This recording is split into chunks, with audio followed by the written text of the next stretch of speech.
Hey, guys, tonight we'll be drifting to a vast prairie that feels like the edge of the world. The snow emits a blue light in the moonlight. The wind blew across miles of open land, and a row of carriages stopped beside a half-finished hut, which looked much smaller than you might have imagined in your daydreams. You smelled the smoke of wood, the cold scent of leather, and the sweat that froze every stitch on your clothes. Somewhere in the distance, a coyote is barking. Your brain politely whispers, yes, in real life, you might not survive. So, before you feel comfortable, please take a moment to like and subscribe to the video, but only if you really enjoy what I'm doing here. Let me know where you are listening and what your time is. Because here, time is sunrise and sunset. How long will it take for your toes to go numb? Dim the lights now. Perhaps you can turn on the fan and listen to the soft background hum. Let's start tonight's journey together with ease. You stand on the snow beside the carriage. Breathe in the dark like a small steam engine. Your boots scraped through a thin layer of ice shell. The sound was deafening in the silence. The sky is so vast that it feels like it could swallow you up. In front of you, the home that everyone has been talking about for weeks is just a thick rectangular log. The roof is heavily weighed down by the frozen snow, and there is a crooked stove tube, as if they have given up. Air seeps through the gap between your scarf and collar, stinging the back of your neck. When a dream suddenly turns into a place where you have to sleep, you will feel a strange mixture of excitement and fear. Someone patted you on the shoulder. Among the immigrants, their beards were covered with frost, shining brightly. You'd better go in, he murmured, or you'll freeze to death. Inside. This word sounds very magical. You hid at the door, and a warm current, like smoke, brushed past your face. It's surprisingly thin, like a blanket still heating up. The wooden house has only one room. The ceiling is very low and the wooden walls are covered with dry mud and rags. A small iron stove was emitting red light and making crackling sounds near the center, as if complaining. Several beds and rope frames were pushed against the wall, with quilts, blankets and a pile of old coats that seemed to be mattresses piled up on them. Your eyes adjusted, and you noticed how cramped they were. A family has occupied a corner. The children were half asleep and half awake under a pile of patched quilts. The nose is red and bright. Someone is stirring the pot on the stove. The flavor of the stewed meat mingled with damp woolen smoke. The light comes from an oil lamp, and whenever the wind blows against the wall, the oil lamp trembles. This is how people actually live, you remind yourself. The Homestead Act of 1860 provided land to anyone stubborn, and thousands of people flocked to the west. They build such small houses all over the plain, where the temperature in winter may drop to a level that drains your mobile phone battery. Your bed is leaning against the distant wall. It is a simple wooden frame with a hanging rope grid in the middle, just as if it had recently lost a debate. On the rope, someone threw a flatbed mattress filled with straw. When pressed, it would make a rustling sound. You patted it carefully, thinking that a mouse would come to protest. The mattresses here are not bought. They improvise. Straw, grassland grass, even dry leaves were stuffed into coarse cloth bags. It's uneven and rough. You silently promise your future self that you will never complain about your real mattress again. Not even once. You threw down your luggage and felt a chill coming from somewhere you couldn't see. That's when you notice it. Every gap between the logs is breathing in the breath of winter. When it was windy outside, a faint streak of white snow dust slipped in along the windowsill, along the edge of the floor. The hut is a box, trying very hard to pretend that it is a solid wall. People used everything to fill these gaps minus rags, clay, moss, and even pages torn from newspapers and letters sent from the eastern United States. One strange trick used by some self-cultivating farmers is to fill the cracks with the dry manure of their animals. Put it up tightly and let it harden. This is not romantic, but you can't deny that this insulation material does come from your backyard. A neighbor woman in a faded woolen dress pushed a rolled quilt against the woolen fan. Don't sleep against the log, she warns you. When you woke up, there was frost on the blanket. This idea sounds exaggerated until you bring your hand close to the wall and feel a cold air current sliding down from it, like a waterfall that cannot be seen in winter. Move the picture frame a little closer to the stove, she nodded. Historians are still debating whether most settlers were unprepared for these winters or simply chose to risk their survival because they felt it was worth the risk of their commitment to the land. Standing here, your fingers are already pricking. It doesn't feel like a noble gamble, but more like a team project that no one has seriously studied. People walk around you and settle down to spend the night. Take off your boots and queue up by the door. Each pair should be placed carefully to avoid freezing into a solid shape, which needs to be tapped back in the morning. Someone hung socks on the chair behind the stove. A young man unfurls a buffalo robe. The heavy leather landed on the bed with a thud, and the weight was satisfactory. These robes are a quiet luxury here, thick and warm. Sometimes the difference between a painful night and a surviving night. A man smiled and took out a small red brick wrapped in cloth. He put it beside the stove to keep warm and boasted that he would cut it at the foot of the bed in a while.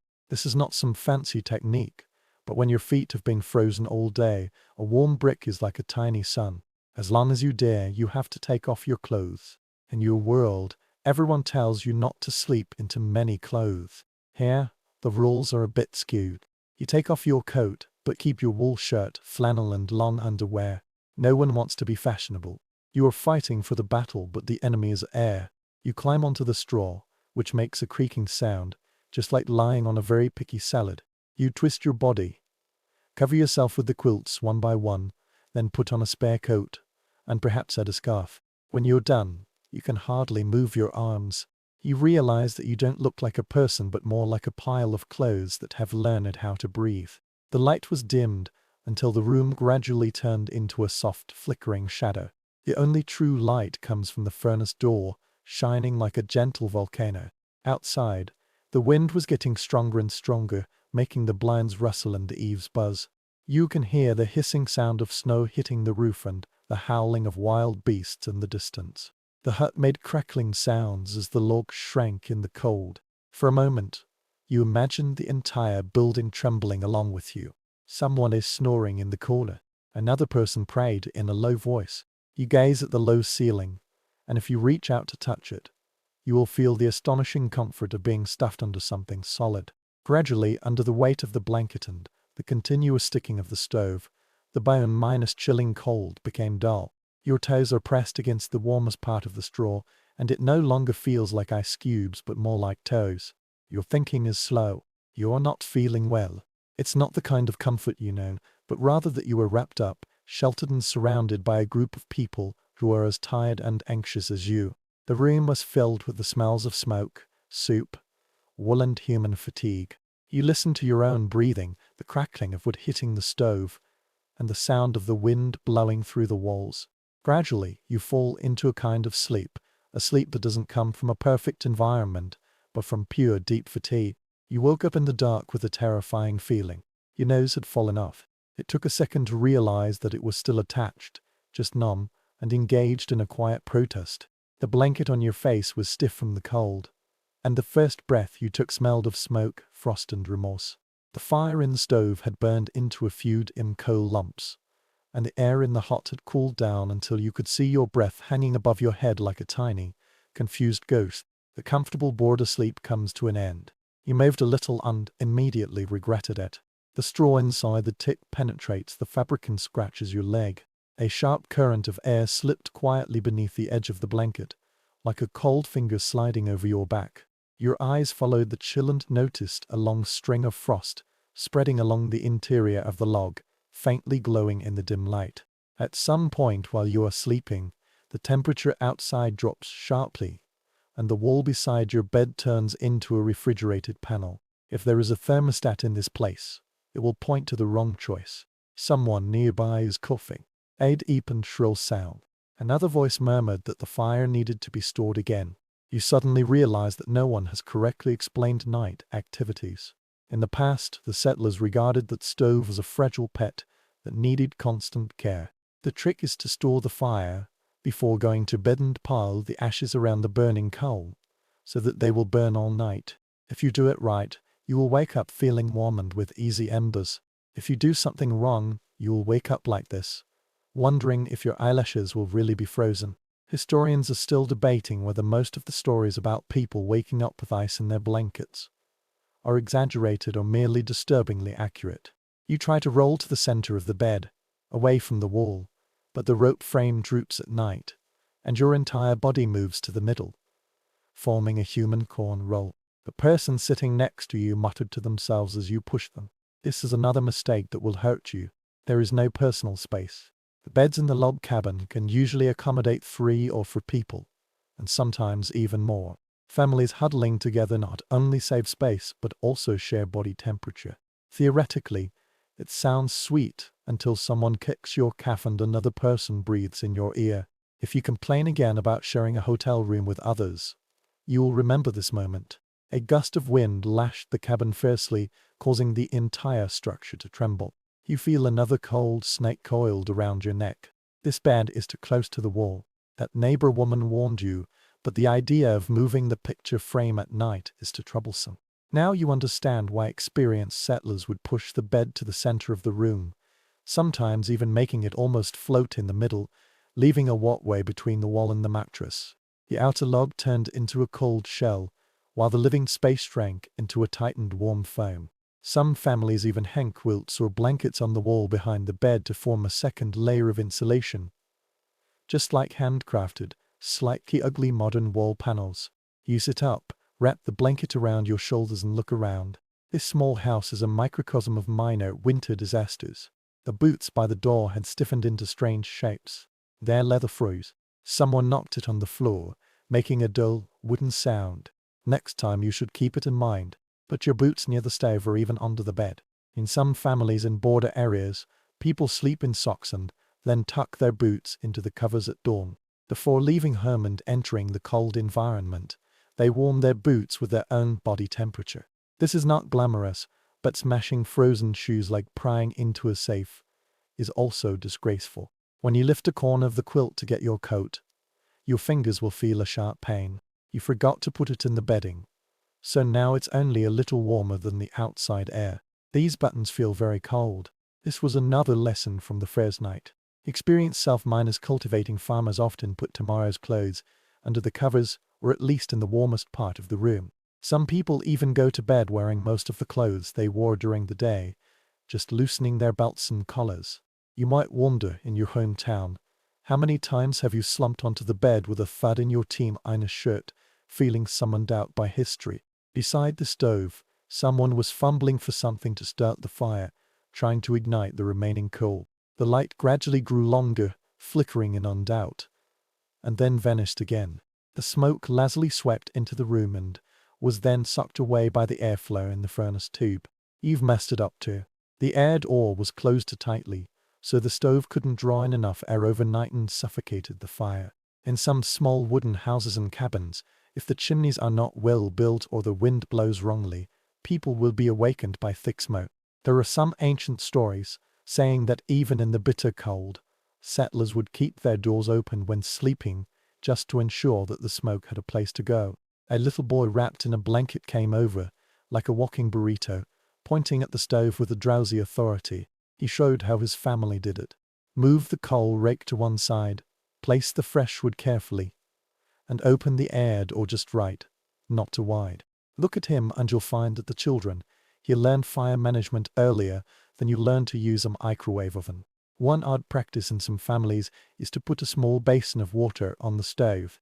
This is not only for cooking, but also to increase the moisture in the air and prevent the throat and nose from drying out completely during the long and hot night.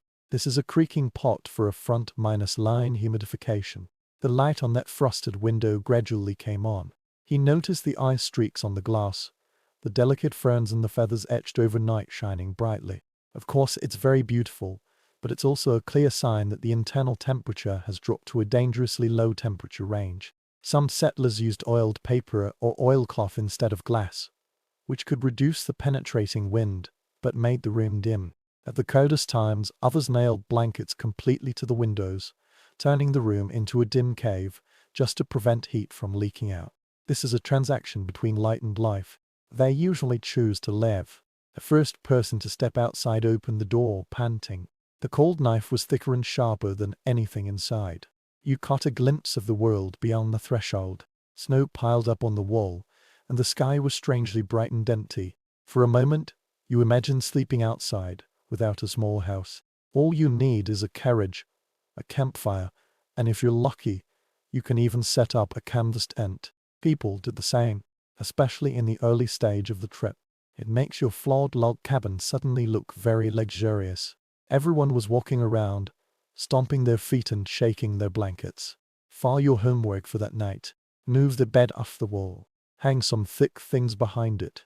Put the clothes you will wear tomorrow on the bed instead of on the cold clothes hanger. Check the damper before going to bed. Put your boots beside the stove. In addition to sharing a pillow, breathing, and at least one snorer with you, it's not the comfortable way you know. It's about accumulating small advantages to fight against a new winter, whether you are new or not.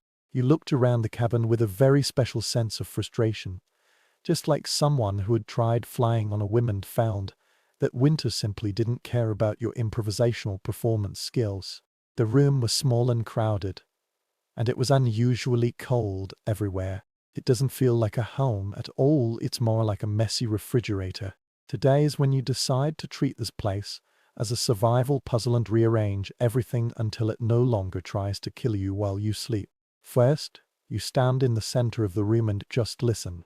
You can hear the sound of water leaking from the cabin. A faint hissing sound came from the window. A soft sigh came from the door frame.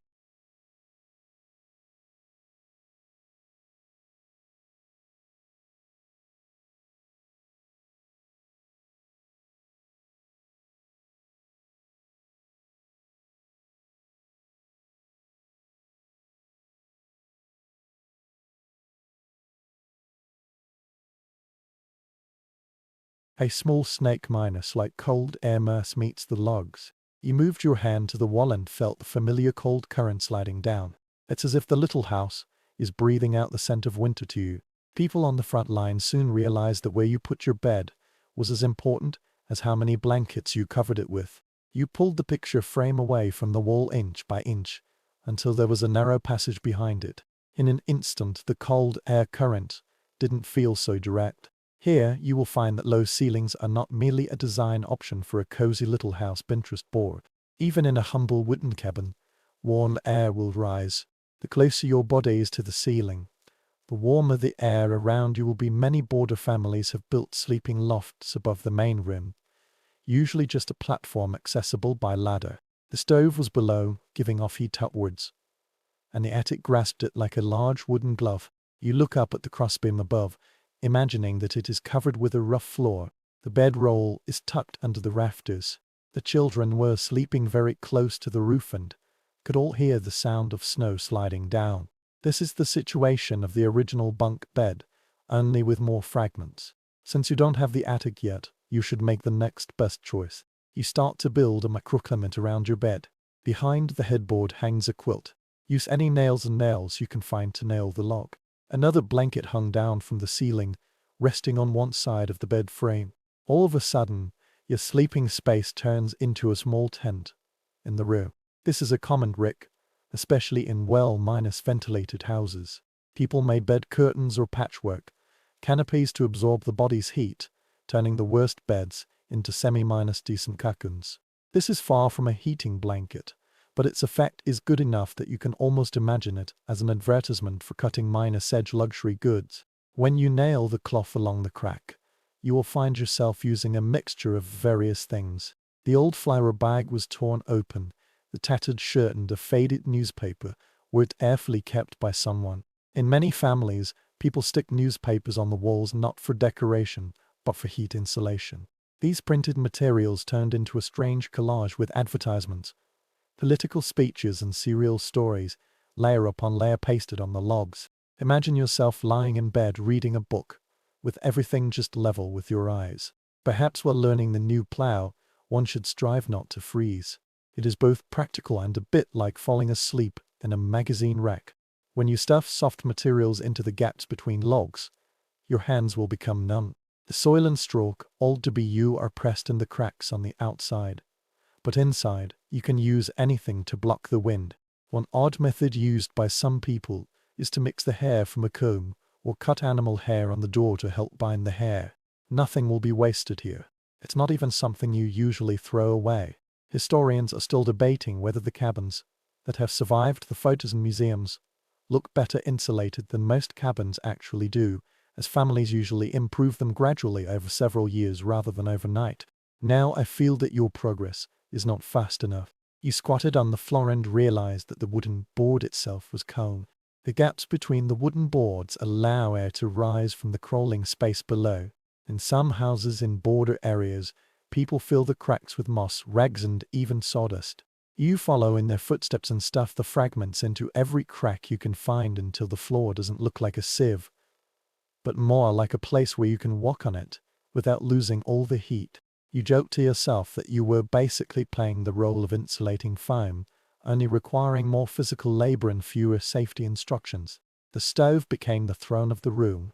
Pull it lightly towards the center so that its heat can be evenly distributed instead of just frying one wall. In some small wooden houses, the stove is almost placed in the middle, and the bed surrounds it like the spokes of a wheel. The hottest place is the one closest to the fire, usually occupied by the oldest or the sickest people. You place your bed at a respectful distance, close enough to feel warm, and far enough that the embers of an explosion won't decorate the surprising holes in your quilt. The metal or stone slabs beneath the stove add an extra layer of safety. These stone slabs usually came from anything the settlers could find, including bricks rescued from old buildings and even broken grinding stones. You can choose the next window. Now, it's just a cold rectangle used to lower the temperature of everything within 5 feet. Glass is precious at the front, so you should treat it gently. A thick curtain rose, drawn tight at night and tied tightly during the day. Some people use oiled paper instead of glass. It's dull, but better than the open air. In winter, they will cover it with a layer of fabric to form a double barrier. You can improvise and nail another quilt to the window, leaving only a small lid. You can lift it to peek outside. It makes the room dim, but you can immediately sense the difference, as if someone has turned off the invisible cold fan that has been blowing on your face all along. Above your head, the roof feels like an ice sheet. Snow gathers on the tiles, which is both a problem and a blessing. A thick layer of snow actually serves as an insulator. As long as the roof doesn't collapse and doesn't bring you a 200-pound surprise, it can keep the room warm. You gently push the snow from the outside to the lower edge, making it smoothly turn into a floating ridge. People do this on purpose, leaning the snow against the wall to block the wind. This is a perfect winter satire, using frozen water as a blanket. Take a step back and take a close look at that transformed corner. The bed floats away from the wall, wrapped in cloth, and the curtains can be drawn at night. The boots are now hidden under the frame, close enough to absorb the heat from the stove. Fold the clothes for tomorrow and put them at the foot of the bed, getting ready to cover yourself with the quilt before going to bed. On the small stool beside the frame, there is a candle tip and a metal cup, which can be used to hold hot water or have a quick drink in the dead of night. This is not a real spa, but it feels intentional rather than desperate. Among all these serious efforts, you find a quiet moment to laugh. You are basically hosting a cutting-minus-edge version of a home improvement show. Besides the higher risks, no one is politely clapping in the studio. The interior design here means choosing which side of the room you want to be less cold. All these overblown rewards are not praise. The reward for doing this is that when you wake up, your nose still feels like a part of your face. When the light dims and the cold strikes again, your new sleeping corner awaits you. Trim neatly and wrap up tightly, ready to prove whether all these efforts have paid off. You feel tired, painful, and strangely proud. It's still that little wooden house. It's still the same winter outside, but now it feels more suitable for you inside.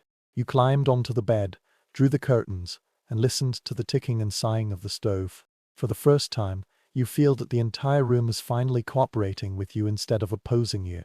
To have a good sleep, you struggled for a long time in the icy and snowy weather. You sat by the bedside, feeling the familiar creaking sound of the straw beneath your feet. It sounds like someone poured a box of breakfast cereal into a pillowcase and cold at night.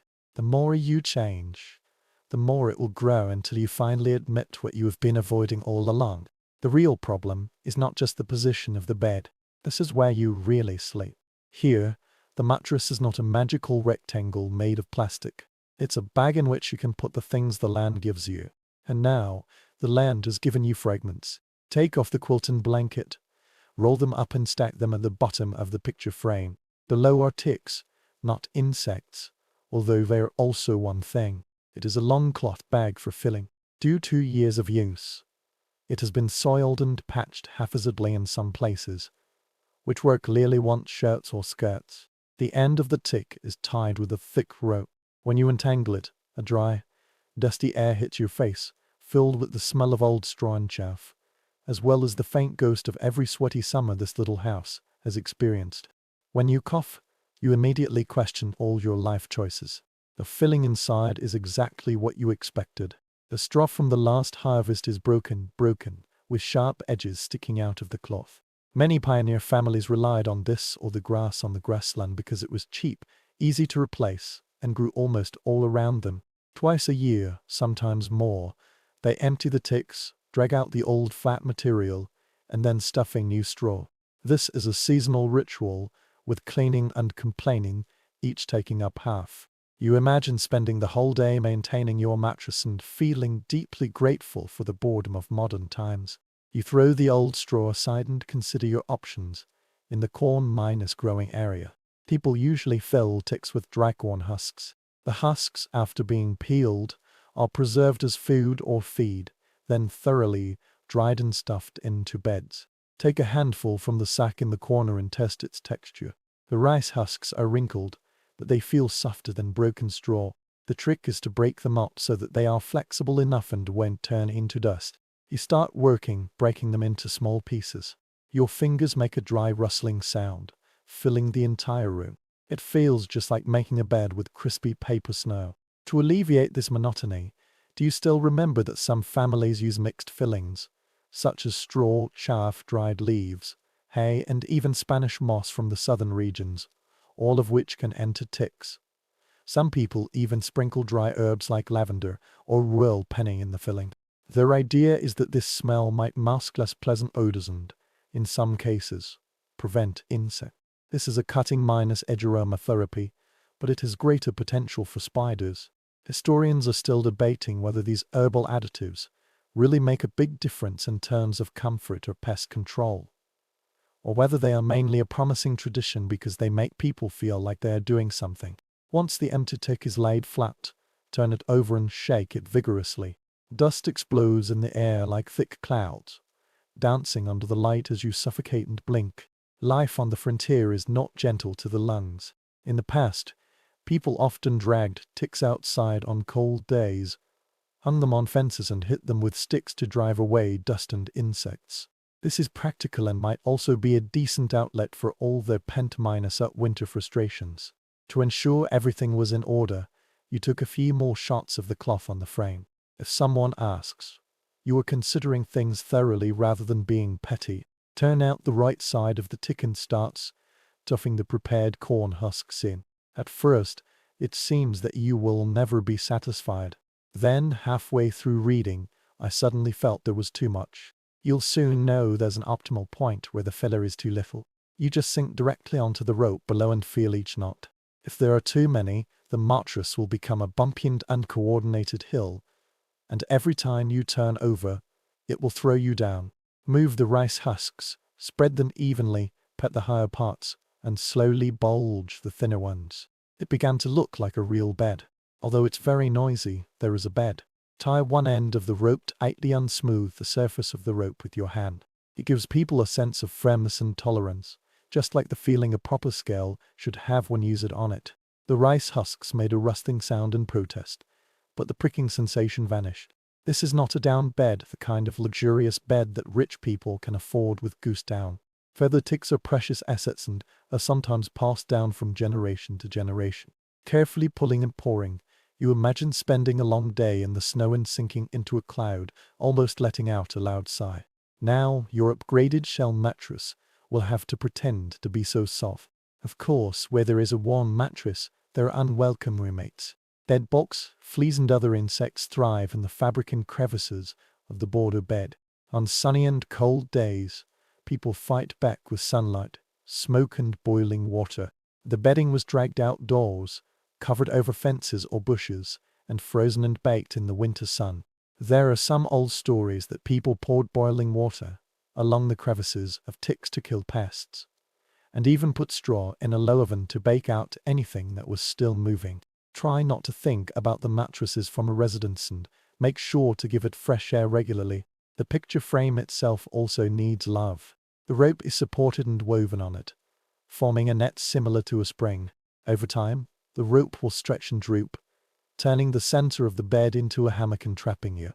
To solve this problem, you grasp the loose ends and start tightening them, pulling each section until the net tightens again. This is a kind of exercise disguised as maintenance. Many people believe that the old phrase "sleep tight" originated from the process of tightening the rope before going to bed. Historians are still debating whether this explanation is accurate, or if this sentence merely refers to a peaceful sleep. But this image is so satisfying that you decide to take it as your home for tonight. Tie the rope and test the tension. When you sit down, the tick remains level. There's no drooping, no one who rolls you towards you like a confused log. The combination of the sturdy rope and the freshly filled rice husks, compared with the previous crisp disaster, almost feels very strained. You can't help but grin at how much difference a bag of withered plant parts and a little rope can make. This is the most honest cutting minor sedge project. No gears, no engines, only knowledge, repetition and mild back pain. Finally, lay a thick wool blanket under the bottom sheet to add another layer between the tick and your skin. These additional fillers make the surface feel softer and help absorb more heat. People use all their things to make this layer. Old quilts, torn carpets, and even flattened grain bags. Anything that can create a barrier between cold air and sleeping bodies is valuable. Tuck the blanket in tightly and smooth out the wrinkles that will weigh on you all night. When the bed was finally remade, you lay down carefully and stared at the ceiling. The rice husks whisper beneath you, but now they sound almost soothing, just like a gentle breeze caressing withered leaves. Your body sinks less and you rest more. This was the first time that the idea of sleeping on a snowy night felt realistic rather than heroic. The mattress is still simple, still fragile, and still completely dominated by the weather and work, but now it is shaped by your own hands. In a cruel winter, this tiny control itself is a kind of comfort. Night fell again, and the small wooden house was crowded with people. You realize that the strangest thing about sleeping here in winter was not the cold. It's about how many people come with your bed. Space is precious. Fuel is limited and no one can afford to heat one person. So your bed will no longer be a private nest, but a collective project. You watched as the blanket, boots and figures all began to float towards the sleeping corner you had carefully arranged, just like planets being pulled into orbit. The first rule you need to learn is very simple. If you feel warm, you will share. A person is lying on a big bed, wasting calories. 2, 3, 4, or even more corpses turn that bed into a slowly moving furnace, driven by human exhaustion. On farms and homesteads, it is completely normal for parents, children, cousins, and even hired workers to sleep in the same room, or even the same bed, especially in winter. Privacy requires a vacation. Modesty needs to be renegotiated. Survival silently won the argument. When another person crawls in, you feel a weight on the mattress, and then another, until the carefully shelled tick carries a large pile of breathing, staggering humans. You will notice the subtle arrangement of who sleeps where. The oldest or most vulnerable people usually lie beside the warmest fireplace, or in the pile. The children fill the gaps with their feet, just as they do with small thermos flasks. Younger and healthier adults are on the verge of getting colder. No one has announced this system, but it seems that everyone knows about it. This is like an invisible seating chart, except that if you sit in the wrong position, you might freeze. A definite historical fact suddenly comes to your mind. Border travelers staying in post inns or boarding apartments often share a bed with complete strangers, and sometimes even claim in advertisements that they have to pay for half a bed overnight. You suddenly feel much better about your current roommates. At least they know your name. When you settle down, the social part of sharing sleep begins. The light went out, but the conversation wouldn't. Whispers drifted in the darkness. Someone began to tell a story about a neighbor whose chicken was frozen in the cold wave. Others, however, believe that this is physically impossible and that it will only make the story better. Those secrets that seemed too embarrassing at the dining table were covered by the quilt here. Under the faint glow of the fire, they suddenly felt much more relaxed. Bedtime has turned into a time for casual chatting every night. Here, people share hopes, fears, and sometimes even speculate about who might like whom. You lay there listening and realized that this crowded bed was also the village's news channel. Not every roommate is family. Traveling missionaries, vendors and workers often found themselves squeezed onto public beds with people they had never met before. Diaries from this period sometimes complained about snorers and blanket bullies, and occasionally there were suspected restless sleepers constantly fidgeting. A strange detail left a deep impression on you. It is said that Pell not only kept records of the rooms but also of the beds, documenting who shared a room with whom, partly to pay for the expenses and partly to avoid future quarrels. Imagine flipping through a list like a drooling cowboy or a nervous salesman, having to hold back your laughter. The tricky part is to manage all these intimate relationships without crossing the boundaries that people highly value. In communities with strict religious regulations, unmarried men and women usually should not share a bed, at least officially. This is not always in line with reality. A well-known courtship tradition is called binding.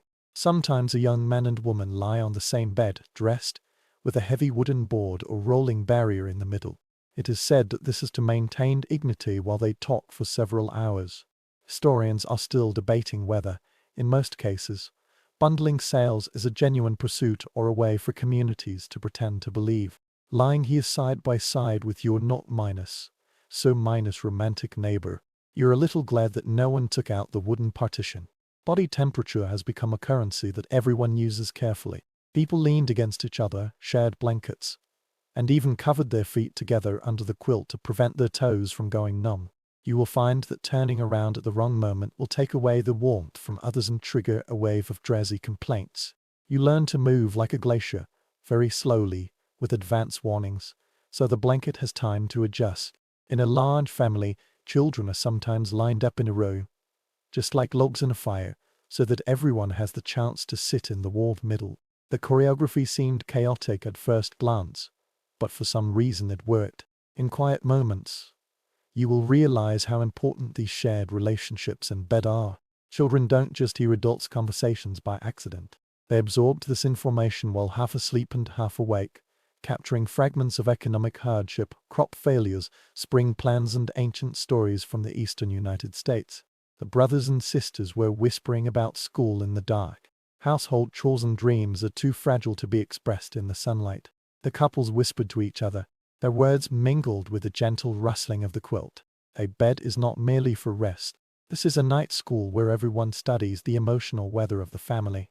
Of course, sometimes the entire arrangement may deviate. Someone got up to look at the night pot, and then blew a cold air current, freezing all those who were unfortunately close to the edge of the night pot. Someone lifted the quilt in their sleep, transmitting the vibrations of winter on the mattress. A particularly powerful snorer completely broke the tranquility, and you were sure that the roof might shake and loosen. You still remember reading about some travelers carrying their own little bed sheets, even though they knew they would be on a shared bed, just to have a tiny personal layer between them and the mysterious bed sheets they encountered. You swear in your heart that if you encounter a particularly ambitious snore, you will do the same. Despite the complaints, there was a strange comfort in the crowded crowd. In a distant place, a snowstorm may make you feel like the last person on earth, but a crowded bed will remind you that you are not alone. You can feel the weight and warmth of others. Hearing the slow and uneven chorus, I felt that everyone here was making the same quiet deal. You have to endure your elbows snoring in the stolen blanket in exchange for another morning on the ground.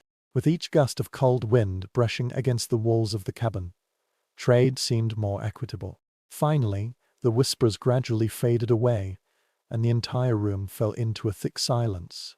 This silence only emerged when many people finally fell asleep. You lay quietly, half-minus closed your eyes, watching the soft glow from the stove, and noticed how your breathing was in harmony with that of the people around you. The mattress rustled from time to time, reminding people of their moving bodies on it, but the overall feeling is static. The cold press at the edge of the room, but on this crowded bed, there is a small bag of warmth and human company. In the wild western winter, that pocket might be the most valuable place you visit in a day. You stared at the pile of clothes on the bed and realized that getting dressed to sleep had become the most complicated thing of the night. On the surface, life in the frontier seems very simple. Upon close inspection, most of them are layer upon layer. So many layers. Choosing what to wear doesn't feel like picking out pajamas, it's more like planning armor for a slow motion battle with the air itself. Starting from the very bottom, the part closest to the skin, long undergarments made of wool or thick cotton are waiting in rough folded piles. This fabric feels very rough between your fingers, but you already know that soft usually means thin, and thin means cold. The 1-piece suit, a garment with buttons fastened, became popular in the late 19th century, especially among those who were going to harsh weather conditions. A piece of clothing covers the chest, arms, legs and dignity all at once. You pick up your mobile phone, hold it an arm's length away, and think about the buttons at the back of the phone. I hope you still remember how to use it when you were half asleep at 3:30 in the morning. The floor above is the one below. Wear a thick shirt on top, usually flannel. It looks a bit pilling on the surface. Due to years of washing, the smell of smoke has never been completely eliminated. The sleeves hang down to the wrists. If necessary, mittens can be tucked in. Yes, mittens. In cold weather, people do sleep with gloves on to prevent their fingers from getting stiff. You pull up your sleeves and stuff them in. It feels as if you are getting dressed and sleeping while having a snowball fight. Somewhere aficionados have fainted. Don't take off your pants. If you dare to take them off earlier, put them back on. It feels quite normal here. Many settlers just slept in white clothes, loosening their belts, unbuttoning their collars and leaving their boots nearby. Washing clothes without machines is a very hard job. Every piece of clothing you wear should be durable. Historians are still debating whether most people try to wear separate pajamas or simply put on the clothes they have always worn, especially in winter. The list of surviving families and the diaries are not always consistent, leaving enough mystery for people to continue the debate. Now it's a warm shell. If you're lucky enough to have a thick woolen sweater, you can wear it too. It might be that people who weave by hand have more love than skill, and the uneven stitches don't quite match the sleeves. You pulled it over your head and felt the warmth. Wool is the quiet hero in this landscape. Even when it's damp, it's warmer than cotton. Soldiers, farmers, miners and self-miners cultivating farmers all relied on it. This fabric can isolate air from insulation and gradually collect the heat emitted by your body. The following part will make anyone from a warm climate laugh. You pick up a hat specially designed for sleeping. There is a reason why sleep caps appear in paintings and stories. A room that gets cold very quickly can make people with bare heads feel uncomfortable. This kind of hat is usually woven or sewn from fragments of wool or flannel and can be pulled up behind the ears and neck to prevent heat leakage. You put it on your head and caught a glimpse of yourself through the dim window. You look just like a cartoon character who strayed into a survival drama. You're still wearing it. The fur was pressed against a nearby wooden stake. The thick buffalo robe or earskin can serve as both a blanket and a coat. You stroked one with your hand, feeling the thick layer of down, which enabled the animal to survive the harsher winter than it is now. Long before the arrival of a large number of immigrants, hunters and merchants had brought furs. These animal skins have become precious household items. Some families fold smaller furs into quilt rolls, line them with the softest wool inside, and expose one side of the fur. This can drive away snow and moisture. You imagine wrapping yourself in a cave that looks like a moving cave and keeping a note in your mind that when the temperature drops further, you will go and get it. Not all furs smell like those from luxury stores.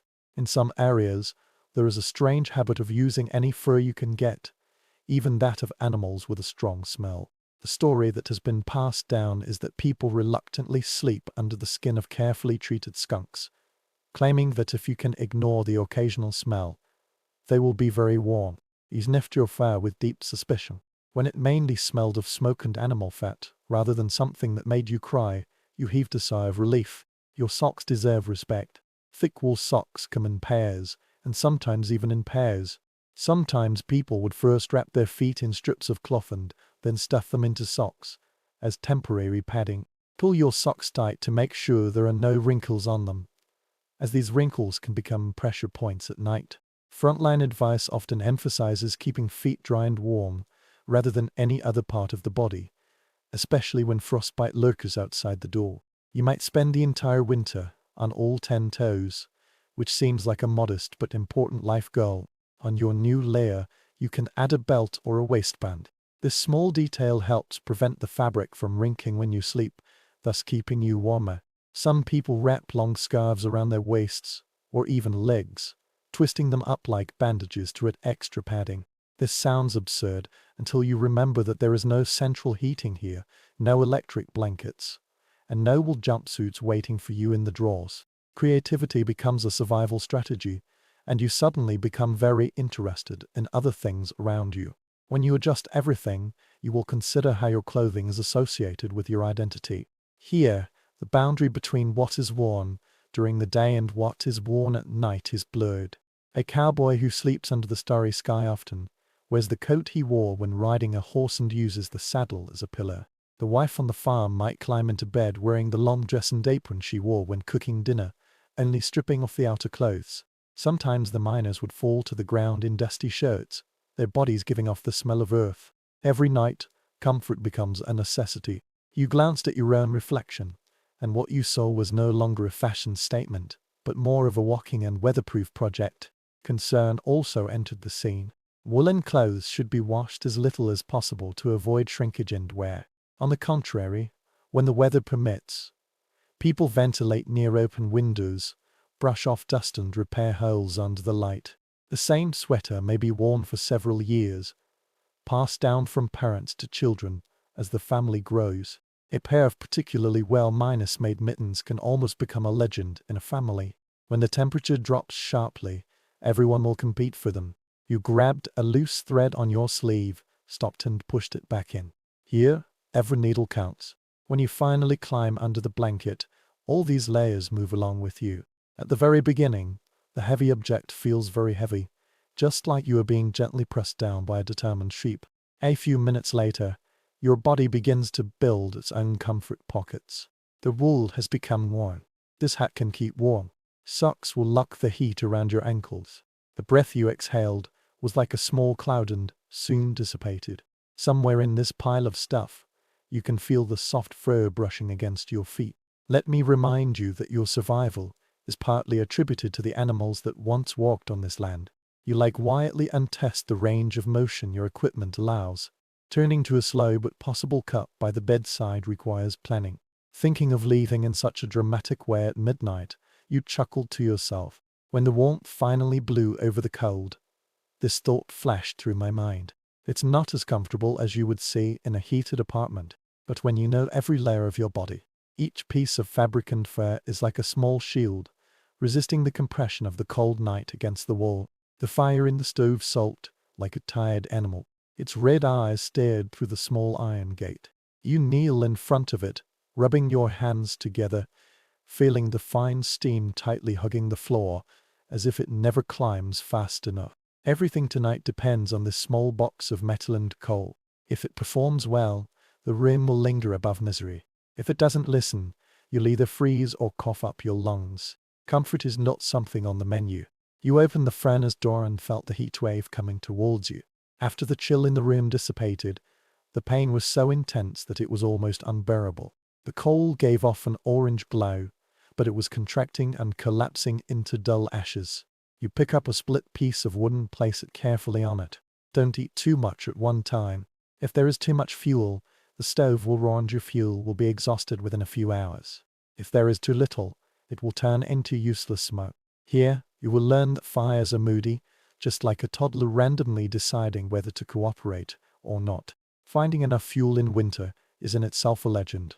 In areas with a large number of trees on the plain, wood is very scarce. You remember holding piles of twisted high-end bundles of sage, watching them burn rapidly and wither quickly.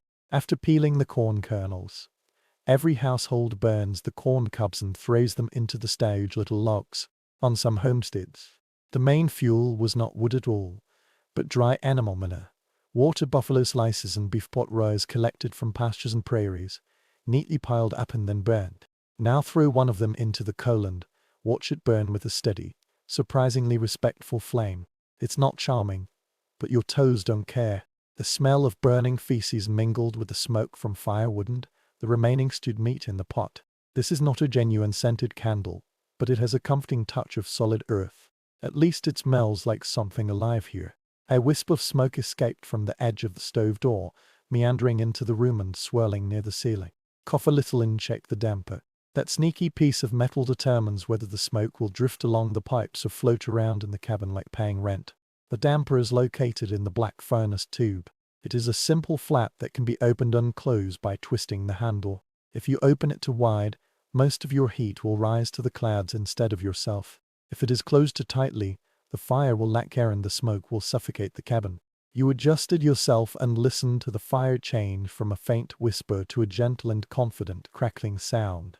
Somewhere deep in your mind, you remember reading that cast iron stoves were all over the United States in the 19th century and gradually replaced open fireplaces in many places.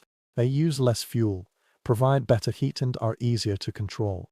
Historians are still debating whether households truly welcomed this change or missed the open fireplaces of past generations where they cooked, chatted and kept warm in the broad firelight. You looked up at the tube of the stove and followed it, all the way to where it disappeared from the roof. In your imagination, you can see that its walls are covered with soot. Due to several weeks of use, the soot has stuck together, forming black flakes. If the soot accumulates too thickly and a scorching spark happens to hit it, a terrifying chimney fire will break out inside the pipe. The pipe will blow, roar, and sometimes even spray ashes onto the roof. Some settlers placed a bucket of sand or ashes by the door, ready to light any incoming flames. Others quickly stuffed a wet cloth into the stove mouth to deprive the out- control flame of air. You stroked the water pipe with your hand, feeling a solid warmth, and silently asked it to behave itself tonight. Opposite the stove is an old stone fireplace, which is now only used on special occasions. The bricks stained with soot tell their own story. Before stoves became widespread, older huts and many ranch houses relied on open fireplaces for cooking and heating. A large flame outlet threw heat into the room, but too much heat vanished through the chimney, so someone had to keep an eye on the fire. Sparks flew onto the floor, making fire-fighting equipment and fireplace carpets necessities rather than decorations. You can imagine someone dozing by the fireplace, only to be awakened by a small piece of burning embers landing on their quilt. This is a wake-up call that you only want once in your life.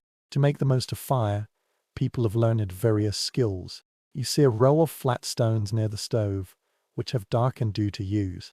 One by one, you move them closer to the heat source, pile them up together and let them soak in the warmth for several hours. After that, these stones will be wrapped in cloth and stuffed onto the bed, at the feet or near the core of the sleeping body. You pick up one with a rag and feel the stored heat radiating on your palm. It's like an original reusable thermos flask. Although it's not convenient to carry, it's equally magical when your toes feel like ice chips. Beside the stone is an ordinary brick, with a slight notch at the corner. Someone once told you that bricks keep you warm better than you think. This simple trick has spread widely. The bricks heated by fire, covered with blankets, were placed in the carriage and put under the footstool to warm the ankles. On the coldest nights, they sneaked into the bed. You've heard a strange story. There was a cat who always took the hottest brick for herself as soon as it came out of the oven. She wouldn't give it to someone else until she felt her task was done. Looking at this brick now, you might think that a smug cat would pop up from somewhere and sit on it. If the fire itself goes out, all these small tools won't make much sense. There is one last ritual before anyone dares to lie down and spend the night. You rake the coal into small piles and cover them with ashes, leaving only enough surface for breathing. This is making a fire, the key to a smoother morning. In this way, the coal will be smoldered until sunrise. With a few pieces of wood added, it will start to burn. If you put it in the wrong place, when you wake up, you will find a cold iron box, a room where you can see the breath you exhale, and a restart that requires precious matches or careful lighting. You pull the ashes to the scorching heart of fire and talk to it in your mind as if it were a stubborn friend. Behind you, the air has changed. Someone opened the door for a while, and a bone-minus chilling cold burst into the room from outside. The traction device makes the stove exert more force to draw up the smoke more quickly. This dramatic change. It's good for the chimney but bad for your comfort. It reminds you of how strong the wind is outside and will disrupt your careful adjustment. In a strong storm, gusts of wind will push smoke down the chimney, filling the room with gloom and making people shed tears. Sometimes people open windows or doors just to create a passage for fresh air. I could breathe now, but my feet froze again. As the night calms down, you gradually immerse yourself in the warm rhythm. When the metal expands and contracts, the furnace makes a ticking sound and a bang. Orange light passes through the small door, drawing moving patterns on the floor. The shadows spread and contracted around the room along with the flames. You stretch out your hands to warmth until they almost sting, then pull them back and hold onto the warm memories tightly like souvenirs. Finally, you climb onto the bed and feel the soft weight of the blanket approaching you. The warm stone at your feet gradually seeps its comfort into your skin. You listen to the faint sound of the fire, to the low growls hidden in the stove, and to the faint hissing sound of a bit of sap in the wood boiling and bursting. Outside, the night is bone-minus chilling with ice and snow everywhere and the cold wind piercing through. Indoors, the boundary between cold and heat is thin and subtle, drawn by a square piece of iron and a handful of coal that you have lured into life. Close your eyes and believe that that little artificial sun will shine just right, not too much. When you sleep, the room is quiet, but your ears are not. You lay there, covered with a quilt and fur, with your eyes half-minus closed, waiting for the sleep that refused to come on time. The problem doesn't lie in the cold tonight. It is everything that might move in the dark. Frontier night has a special tension. It feels like the world is vast while you are small, with a toothed thing listening to you. The first sound to break the silence was the cry of a coyote. It began as a single loud bark rising from somewhere outside the small house. Then the others answered, and they scattered on the mountain, like a chorus of creaking hinges. Swipe up and down the phone overlapping, until it feels as if the night itself is smiling. Coyotes almost never attack healthy adults, but they do attack flocks of chickens, disrupt livestock and haunt the edges of camps. Ranchers are becoming increasingly familiar with their howls. Sometimes they can tell whether the howling refers to scavenging, hunting, or just noisy drama. You listen, trying to convince your nervous brain that this is just background music. It's getting closer. The wooden blinds made a clicking sound on the window frames. The wind is pressing and pulling, testing every latch. Every time the loose corner hits the wall, you will hear a faint knocking sound. Somewhere in the cabin, the floor was clumped up because someone couldn't fully relax. Fear of wild animals is only part of the story. People on the border are worried about intruders, thieves, and even homeless people who rush in desperately in search of food or shelter. A definite historical fact is that many border cottages had a loaded rifle or shotgun within reach of the bed, often leaning against a corner or hanging on a hook, ready to hear a sound at midnight. In this small room, there is an unwritten rule that someone should be a little more alert than others, not fully awake, but lingering on the surface of sleep, ready to quickly get out when problems arise. This is formal on pastures and cattle farms. At night, the herdsman rides his horse slowly around the cattle lying in bed, humming songs to keep the animals calm and himself awake. Here, near the scattered homesteads, the pattern is rather loose, but it is still genuine. Those who sleep lightly become an informal sentry, noticing when the wind changes, when the fire needs fuel, when the horse outside hums, and when it fidgets for no reason. A simple alarm was installed outside the wall. A rope made of metal and bone can pass through a path. If someone or something brushes past it, the rope will make a creaking sound. Fragments of tin cups or broken jars can be hung on low fences, kindling when disturbed. You once heard of a farmer who strung dry corn cobs along a line outside the door, so that any movement would produce a hollow clicking sound that would last throughout the night. This is a strange answer to a serious problem, turning garbage into an early warning system. You find yourself listening to those tiny, unnatural sounds amid the wind and the distant howling. The big fire also increased people's concerns. With a deep voice, a log moved in the stove. For a moment, the vent emitted a bright light. Imagine the worst minus case scenario: the chimney gets clogged. Smoke comes out silently while everyone is sleeping, or a spark discovers a forgotten piece of cloth on the floor. People told the story of how the hut burned rapidly in winter. The family managed to escape in their pajamas and stumbled into the snow barefoot. Historians are still debating whether these stories have been magnified by memory and rumors or represent a common danger that has merely become part of the spiritual landscape. Anyway, this scene is enough to make you stare at the stove or outside. These animals have their own safety system. A dog suddenly let out a low growl, its sound drowning out the wall. The horse was stamping its feet and panting. The hooves creaked on the scab of snow. If there are chickens nearby, they will send out soft and uneasy signals indicating that something has brushed past their wings. People learn to read those sounds as clearly as they read words. The silence following a bark may be meaningless. Barking dogs, stomping feet and scattered poultry panic usually indicate the presence of predators or strangers. You, like quietly, recording every distant impact. Above the hut, the sky carries dangers that you can't see but know are real. Winter storms will come rapidly and fiercely. Heavy snow loads can cause simple roofs to collapse. More than one family woke up in the darkness, hearing the groans of wood and the sighs of the snow piled up in their homes sliding down. A fragile roof may partially collapse under the weight, suffocating the coal, crushing the rafters, and allowing cold and powder to suddenly pour down. Some people support the roof with poles or pillars inside to prevent it from collapsing. Around their bed was a quiet forest of supporting beams. You looked up and half of the people thought you would see the shadow of the extra post that someone had secretly put up over the years. It is hard to speak out loud about the threat to humanity. The story of a bandit drifting along a remote road in search of a solitary hut spread. There is a story that the robbers chose to try the doors and windows on a stormy night when the wind and snow swallowed the hooves of their horses.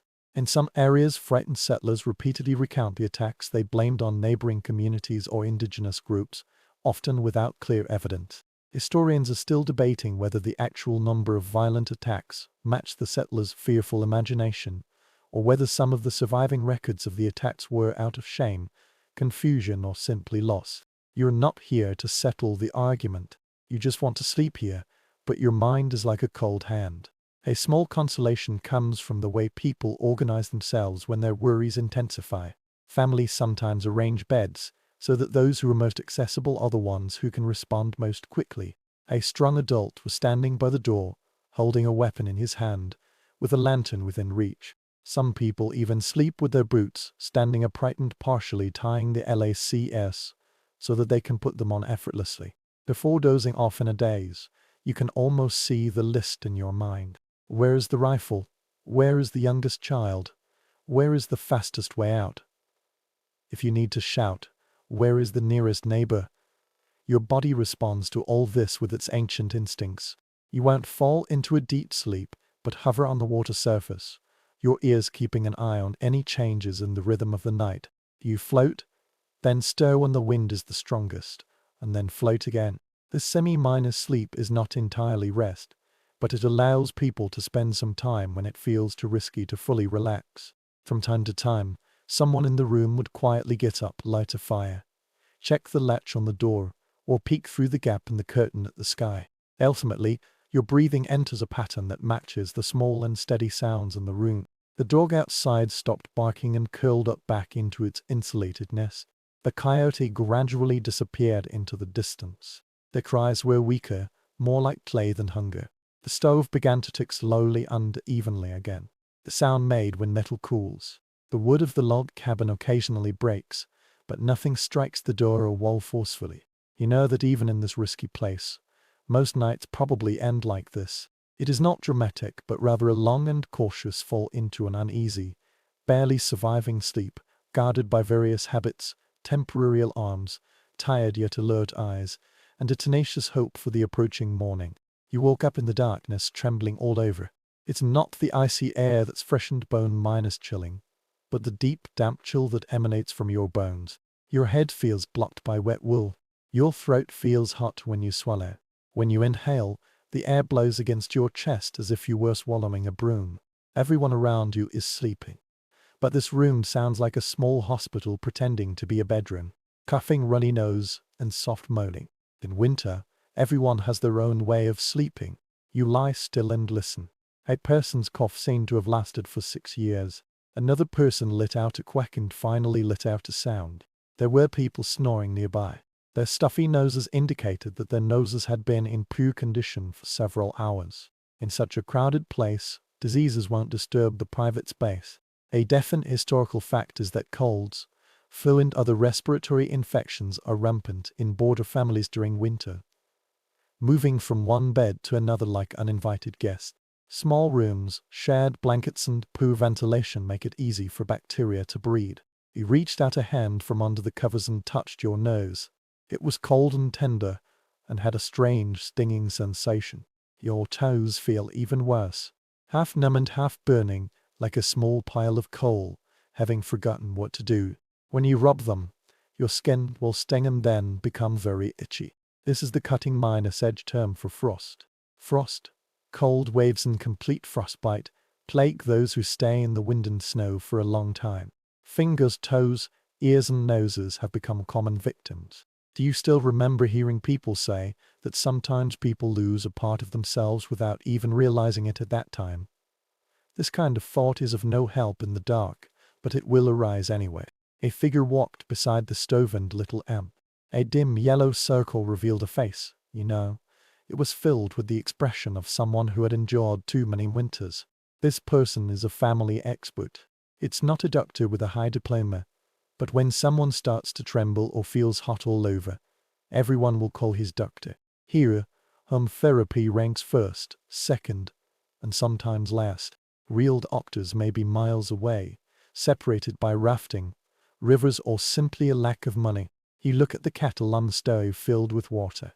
Then add a handful of dried herbs. You could vaguely recognize it as sage, and perhaps a little willow bark as well. The frontier of herbal tea and the medicine cabinet.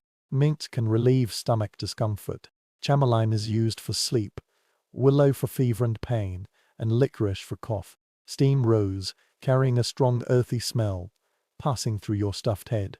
You hold a cup with a notch in your hand, sipping carefully, feeling the steam slowly trickle down your throat, just like a gentle spark. There is a can of syrup on a small table, thick, black and sticky. When someone stirs it, it will stick to the spoon. Homemade cough syrup often mixes honey or molasses with onions, garlic or pungent spices. Sometimes alcohol is also added, either whiskey or quinine, if such a luxury item can be found. Commercial patented drugs even contain stronger ingredients. A disturbing fact is that many cough syrups or sleep supplements from the 19th century contained opium, chloroform or large amounts of alcohol. None of them were sold with detailed labels. People swallowed them and were grateful for any relief. Historians are still debating whether these patented drugs do more harm than good. Overall, since they have alleviated the symptoms of many people, but have the potential to make others addicted and poisoned, there is a simpler option tonight. You'll get a spoonful of thick onion, minus flavored syrup, which tastes just like someone melting a salad in a candy jar. It's too terrifying. This is also a strange kind of comfort, because others will make the same expression when taking it. Sometimes the key to healing does not lie in the taste, but in the feeling that someone is trying. Shift your attention to your feet. When you throw them out of bed, the air hits them like a knife. The skin on your toes is reddened. There are white spots near the tips of your toes. Someone giggled, not scolding someone, but saying in a common language, "You should have come earlier." An old woolen sock appeared, along with a little crocodile, which smelled like animal fat and herb. Folk remedies for frost damage range from logical to worrying. A strange tradition is to rub snow on frozen skin to gradually heat it up. This idea makes no sense to you until you realize that people are worried that sudden high temperatures might cause more harm. Others mix goose fat or lard with rosin or pine resin and apply it to their toes and fingers to stimulate blood circulation. There is such a story. Ranch workers put their frostbitten feet near the bellies of cows or horses, using the warmth of the animals as a huge thermos flask for their lives. You will get a less dramatic version. Gently rub your toes with greasy ointment and then wrap them in a warm cloth until they no longer feel like carved wood. When someone crossed the room to check on a child, the lights flickered. The small face was red from the fever, the cheeks were flushed, and the hair was damp from sweat. Immerse a cold cloth in water and lay it on your forehead. Change it repeatedly as the temperature rises. A mixture of vinegar and water is sometimes poured into that bowl. This is part of a long standing tradition of using acidic liquids to reduce calories and clean the skin. You hear a gentle hum, not from any song, but a deep and steady sound that has the same effect as any lullaby. These remedial measures are accompanied by rules and warnings. Don't let a person with a fever catch a cold. Don't give cold water to the trembling person. And don't let the frostbitten skin freeze stiff for the damage deepen. Some suggestions are good, while others are not. For generations, it has been believed that tightly wrapping the chest and ribs can help relieve severe coughing. Even though doing so makes breathing more difficult, apply a hot mustard paste made by mixing mustard seeds with water onto a cloth, pat it on the chest and back, and draw blood to the surface. It is said to relieve lung congestion. Using it for too long can cause severe blisters on the skin. You see one ready now. The air was filled with a pungent smell, and everyone was carefully recording how long it had stayed. As the night goes by, you realize that the line between current superstition is very thin. Some people hang a bag of camping crystals beside their beds to prevent illness. A onion is sliced and placed on a plate beside the pillow. It is believed that this can suck diseases out of the air. The children will receive a small item, which might be a coin or a carved amulet, and hold it in their hands for good luck. These gestures may not make a deep impression on the laboratory, but they can comfort the person making them. It is very important when the nearest clinic is imagined. The cold floor beneath your feet will remind you of another risk: dampness. Wet stockings, sweat-soaked shirts and snow that has melted into boots all make people prone to catching a cold and getting infected. People dry their clothes by the stove, making them hard due to smoke and heat. They turned the shoes upside down onto a wooden stick, allowing steam to come out of the shoes like a small chimney. The smell is not charming, but the other option is even worse. Pneumonia, tuberculosis, and other serious diseases are rampant in this world. They can turn a simple cold into a fatal disease at any time. At some point, a small bottle emerged from a locked box. Its label has faded, but you can recognize white spirits, whiskey, brandy, and sometimes home-made spirits, all of which are multi-purpose remedies. Swallow a mouthful when coughing. For those who are weak or cold, add a little to the tea. For those who stay by the patient's side all night, this is a fine glass of wine. A small mouthful can quickly and intensely generate heat in your throat. It is easy to see how people slide from drug use to dependence, especially during the long winter when they feel the same every night. The room eventually fell into a quieter rhythm. The child's breathing has become stable. Your toe doesn't hurt anymore. It feels more like a part of your body. The tea in the pot has been filled several times, and the brown color of each batch of tea is slightly different. You lie down and feel the residual heat of the medicine spreading in your limbs.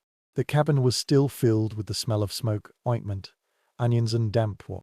But there is something more subtle behind this. This is the smell that people refuse to give up on each other. Even if the tools in their hands are very rough, their chances of winning are not equal. Pull the blanket to your chin and close your eyes. Your chest is still hurting. When you breathe and your muscles hurt, your nose still makes a slight whistling sound. But you are warmer now. You are not alone. There is no modern medicine and no thermostat to spend the cold winter here. This combination can save more people than any bottle of potion. When you walk along a narrow path along a frozen stream, the snow creaks under your boots.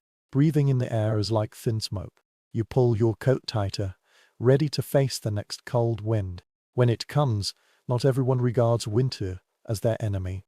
Some people here have endured countless generations, and don't look as miserable as you at all. Ultimately, curiosity overcame pride, and you began to notice how your indigenous neighbors around you slept during this season instead of constantly threatening to cry. The first surprise is where winter takes place.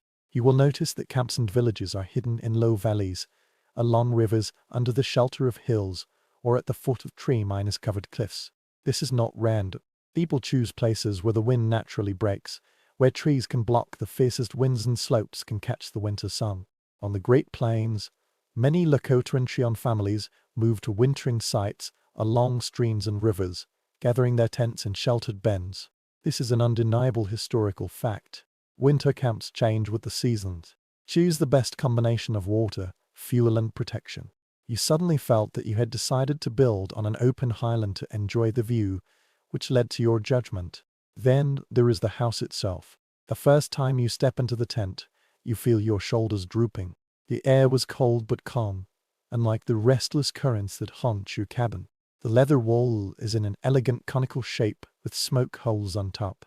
The layers of tan skin have clear lines with almost no light penetrating through. Along the bottom edge, the lining is suspended from the ground, creating a hidden air passage. The fire in the center pulls the cold air behind the lining, heating it up and ejecting the smoke from the top. You realize that you are standing in a living, breathing ventilation system that was designed long before someone began to name this thing. The floor inside feels different under your feet, covering the ground with animal skins, and 80s and sometimes evergreen branches. All these can level the ground and pull the sleeping person up from the frozen soil. The edge of the bed is made of piles of blankets and furs, which are arranged in a circle along the curve of the wall. Everyone has their own place, but the space remains open. It makes your rectangular bed in the cabin look clumsy and lonely, just like a box thrown in the middle of a clever design. You will notice the smoke stains on the pole, like tree rings. Sitting by the central stove, you will see someone taking care of it with a technique that looks like a dance. Here is a small stick, there is a branch for starting a fire. When the wind direction changes, the smoke at the top will quickly adjust. These flaps are controlled by long rods inside, which open or close to keep the smoke rising clean without allowing too much heat to escape. In your mind, you compare it to wrestling your iron-stoved emperor, and this little thing suddenly feels like a very elegant relative of your bulky metal box. Historians are still debating whether the settlers' heating technology was more based on the ideas of their local neighbors or similar experiments, but when you watch those smoke bombs move, your intuition will have a view. Clothing tells its own quiet story. While you are wrapped in hard woolen stiff pride, the people here are dressed in layers of soft custom miners-made clothing, looking astonishingly efficient. Leggings worn under a warm robe or blanket and leather lined deer leather shoes on a long gown. A head cover that covers the neck together. You studied a pair of winter deer leather shoes made of tanned leather. The soles of the shoes are thicker than socks, and against the thick fur, it feels as if one has stepped into a warm animal cloud. The snow stuck to them to a lesser extent than to their heavy boots. They bent their feet instead of struggling against it. You wriggled your toes in your shoes and suddenly understood why your feet were always angry. In the evening you will see another kind of blanket. In addition to wool, there were also long robes made of buffalo hide, with the fur folded up to become the earliest heavy winter cotton quilt. You will also catch a glimpse of rabbit fur blankets, sewn or woven from many narrow strips of fur. Up close, they look almost delicate, but when they wrap around the shoulders and layer with other coverings, they absorb heat impressively. The quirky detail that impresses you is how much work each person needs to do. Dozens of small pieces of skin, each one scraped dry and then cut open. Then add the patience that you are not sure if you have it. In some earthen houses on the plain, you will find a different kind of winter refuge. Thick earthen walls rise from the ground, supported by heavy wooden stakes and a frame roof covered with grass. The moment you lower your head and walk through the entrance, the world changes. The wind outside weakened to a low rumbling sound, and the cold lost its bone-minus chilling coldness. The fire pit in the center emits smoke through the opening on the roof, but the air around you remains warm and heavy. Raise the sleeping area above the ground along the platform on the wall to avoid ventilation. You sit on it, touching the woven cushion and the carefully folded robe with your hand, understanding that this structure is as insulating as the building. Further southwest, you will hear the Navajo Hogan people's round or hexagonal houses built with logs, filled with soil or stones. The door faces east, towards the rising sun, bringing the first rays of sunlight and warmth of the day into the room. Indoors, sleeping and living spaces are surrounded by a central fireplace or stove. The compact shape effectively retains heat. The idea that a house can have a sacred orientation rather than just a convenient one quietly changes something in your mind. Everything here is designed to adapt to the world, not just to fight against the weather. The habits at night are also different. You once imagined everyone huddled together quietly, but in fact, the night was filled with low-pitched conversations, songs and stories. People wrapped in long robes gathered around the central fire, listening to the elders speaking, their voices echoing the crackling of the flames. The story follows the pattern of seasons, explaining how animals survive in the cold, why stars move in this way, and what humans owe to the land that supports them. These stories turned winter from an enemy into a teacher, which also changed the feeling of sleep. You start to understand, while lying down after that night is more calming than breaking down after worrying about the weather. Sleep schedules change with age and role. The children leaned against their parents or on the nearby cradle boards to rest. They were wrapped up tightly, unprotected from the wind. Young people sleep in comfortable and familiar places with their siblings or cousins. Older family members may have a warmer place or a place away from noise. You will notice that each bed space is part of the overall layout, not just a random pile of blankets. The form of rest at night reflects the community, not just convenience. Sometimes, as the temperature drops sharply, you'll notice that people sleep shorter, wake up shorter, add some firewood to the fire, adjust the covering, look at the animals, or look at the sky. During that half-awake period, pray or think quietly, acknowledging the power beyond human control. There is a consensus here that winter cannot be defeated only with respect and management skills. This attitude is like the warmth of a stone beneath your feet, gradually seeping into your heart. When you struggled back to your little house, your eyes had already changed. You look at your straight wall, your little stove, your rectangular bed. What you see is not just the floor, but all kinds of possibilities. Perhaps there is an inner lining around the lower wall. Perhaps the sleep schedule could bend around the heats instead of being randomly scattered. Perhaps the clothing could draw inspiration from the soft, layered deer leather shoes and the ingeniously tailored hoods, rather than merely piling up more of the same stiff fabrics. Long before you arrived, this land had already taught people how to get through the winter. Learning from this kind of wisdom doesn't feel like stealing, but more like ultimate attention. When the horse is struggling forward, the cold air slaps against your face. The hooves stepped on the frozen ground. The cabin won't be visible tonight. There are no walls. There is no roof. Between you and the winter sky, there is nothing but a thin sheet and your dubious life choices. You drove the cattle south with a herd of cowboys, because obviously someone thought it was a good business plan to carry thousands of pounds of beef across half a continent in bad weather. By the time the camp was summoned, the last batch of lighters had already vanished from the sky. The cattle huddled together, their backs covered with frost, and the breath they exhaled was churning in the clouds. You slid off the saddle, your legs swaying, stamping your feet to get the blood flowing again.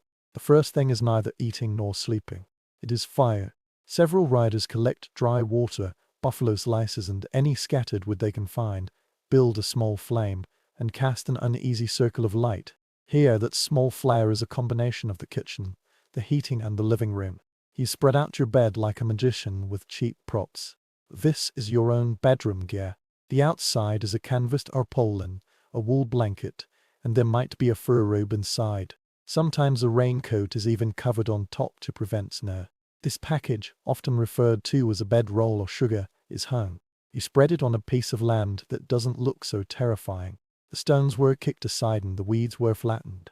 A definite historical fact is that cowboys who drove long distances almost slept on open ground every night, using saddles as pillows and relying on these rolls to stay energetic when the temperature dropped. The ground itself remains cold like a hubby. You knelt down and felt the chill seep through your knees. To fight against it, you stack everything up.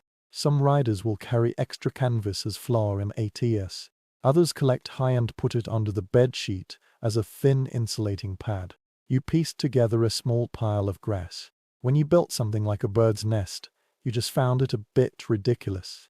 When you finally spread the bread roll on top, it looks very inviting, uneven and might be full of bugs.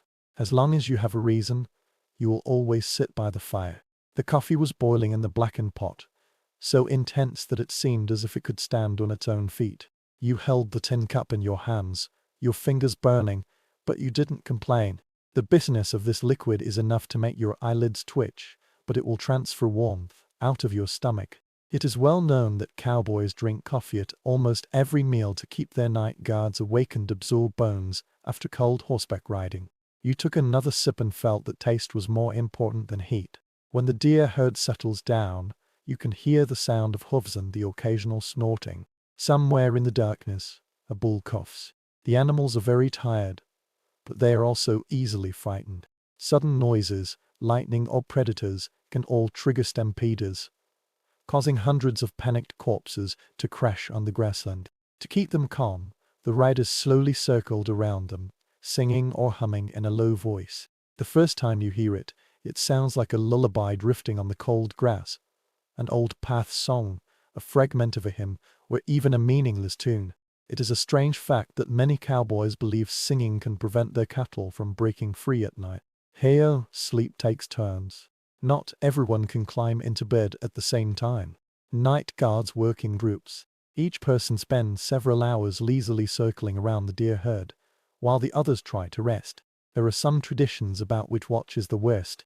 After midnight, the feeling of being guarded by a dog is particularly cruel, dragging you from a half-minus warm blanket to the coldest part of the night. Historians are still debating whether it was the ordinary cowboys who slept terribly less than other workers, or whether the rotating watches gave most of them enough rest to work season after season.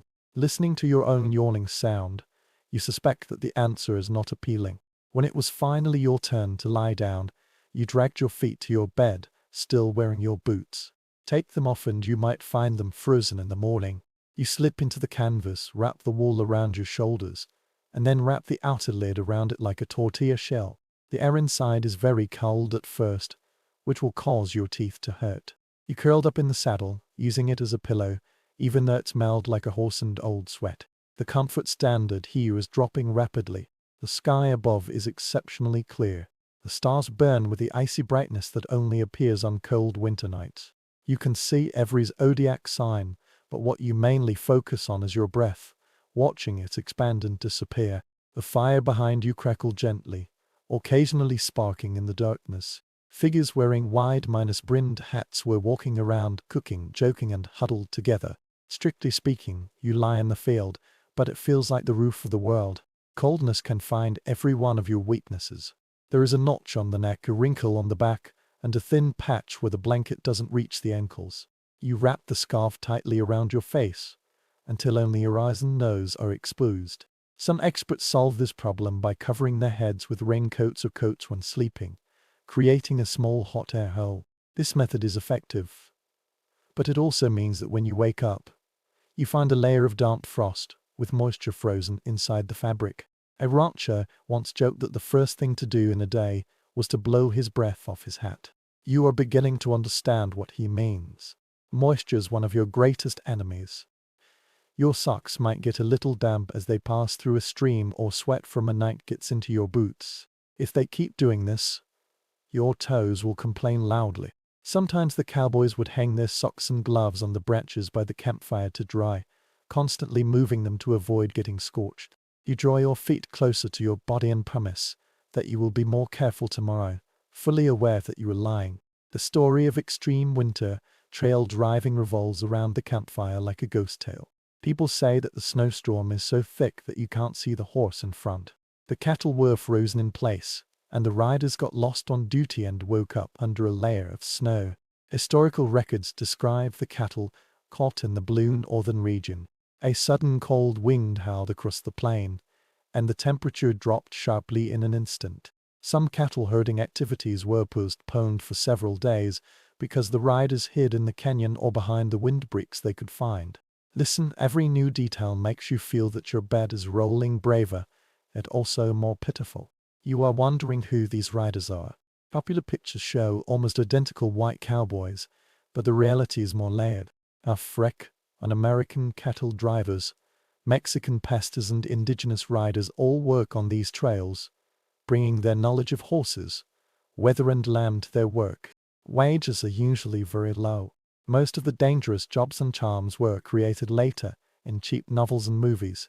Historians are still debating whether the myth of the lone hero cowboy conceals the diversity and collaboration of these teams. You are now lying among them, hearing different languages and accents whispering in the night.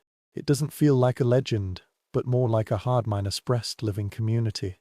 Sleep is divided into thin slices. You will doze off in a daze and then suddenly wake up because there are horses whistling or dogs barking nearby. The shuffle, the hooves, the metal pot jingled. Someone secretly laughs because of a joke that you don't quite understand. Every time you open your eyes, the stars will move a little. The blanket on the bed is not as warm as that in the house, but your body gradually earns tolerable air for itself. When it was your turn to work the night shift, someone gently nudged your boots. Your face was cold, but your heart maintained a fragile warmth, feeling like a small victory. You crawl out of the volume and immediately miss it, even though it has clumps and drafts. When you jumped onto the saddle again, you looked back at the row of sleeping figures wrapped in canvas and wool. They look like a row of bundles of cocoons. Under every tree lies a person who has risked their lives, believing that the fabric and stubbornness are enough to withstand this winter night. You push the horse into the darkness, humming a tune softly to the cattle, feeling the bone-minus chilling cold. Your cheeks were already dreaming that you could crawl back into that narrow fabric, pretending that this frozen grassland was your bedroom. You stepped down from the train platform and felt as if you had entered another planet composed of smoke, steam and noise. What you hear is not coyotes and squeaking trees, but whistles, the clanging of metal and someone shouting about their luggage. Your breath gives off a white scent in the cold air. But this time, buildings were everywhere, piled up side by side, as if they were huddled together to keep warm. Tonight you are either sleeping in a small wooden house, nor under the open sky. Tonight, you will hear something that sounds almost unreal on the border or in your hotel bed. The railway town gives off the smell of cold smoke, cheap whiskey and toasted bread. A huge engine is roaring behind you. Steam rolled out like a weary dragon. After the first transcontinental railway was completed in 1816, places like this sprang up along the tracks like mushrooms after rain, connecting the remote areas in the west with the big cities in the east. This is an undeniable historical fact. When you follow the crowd along a street with mottled ruts, you can feel it from your bones.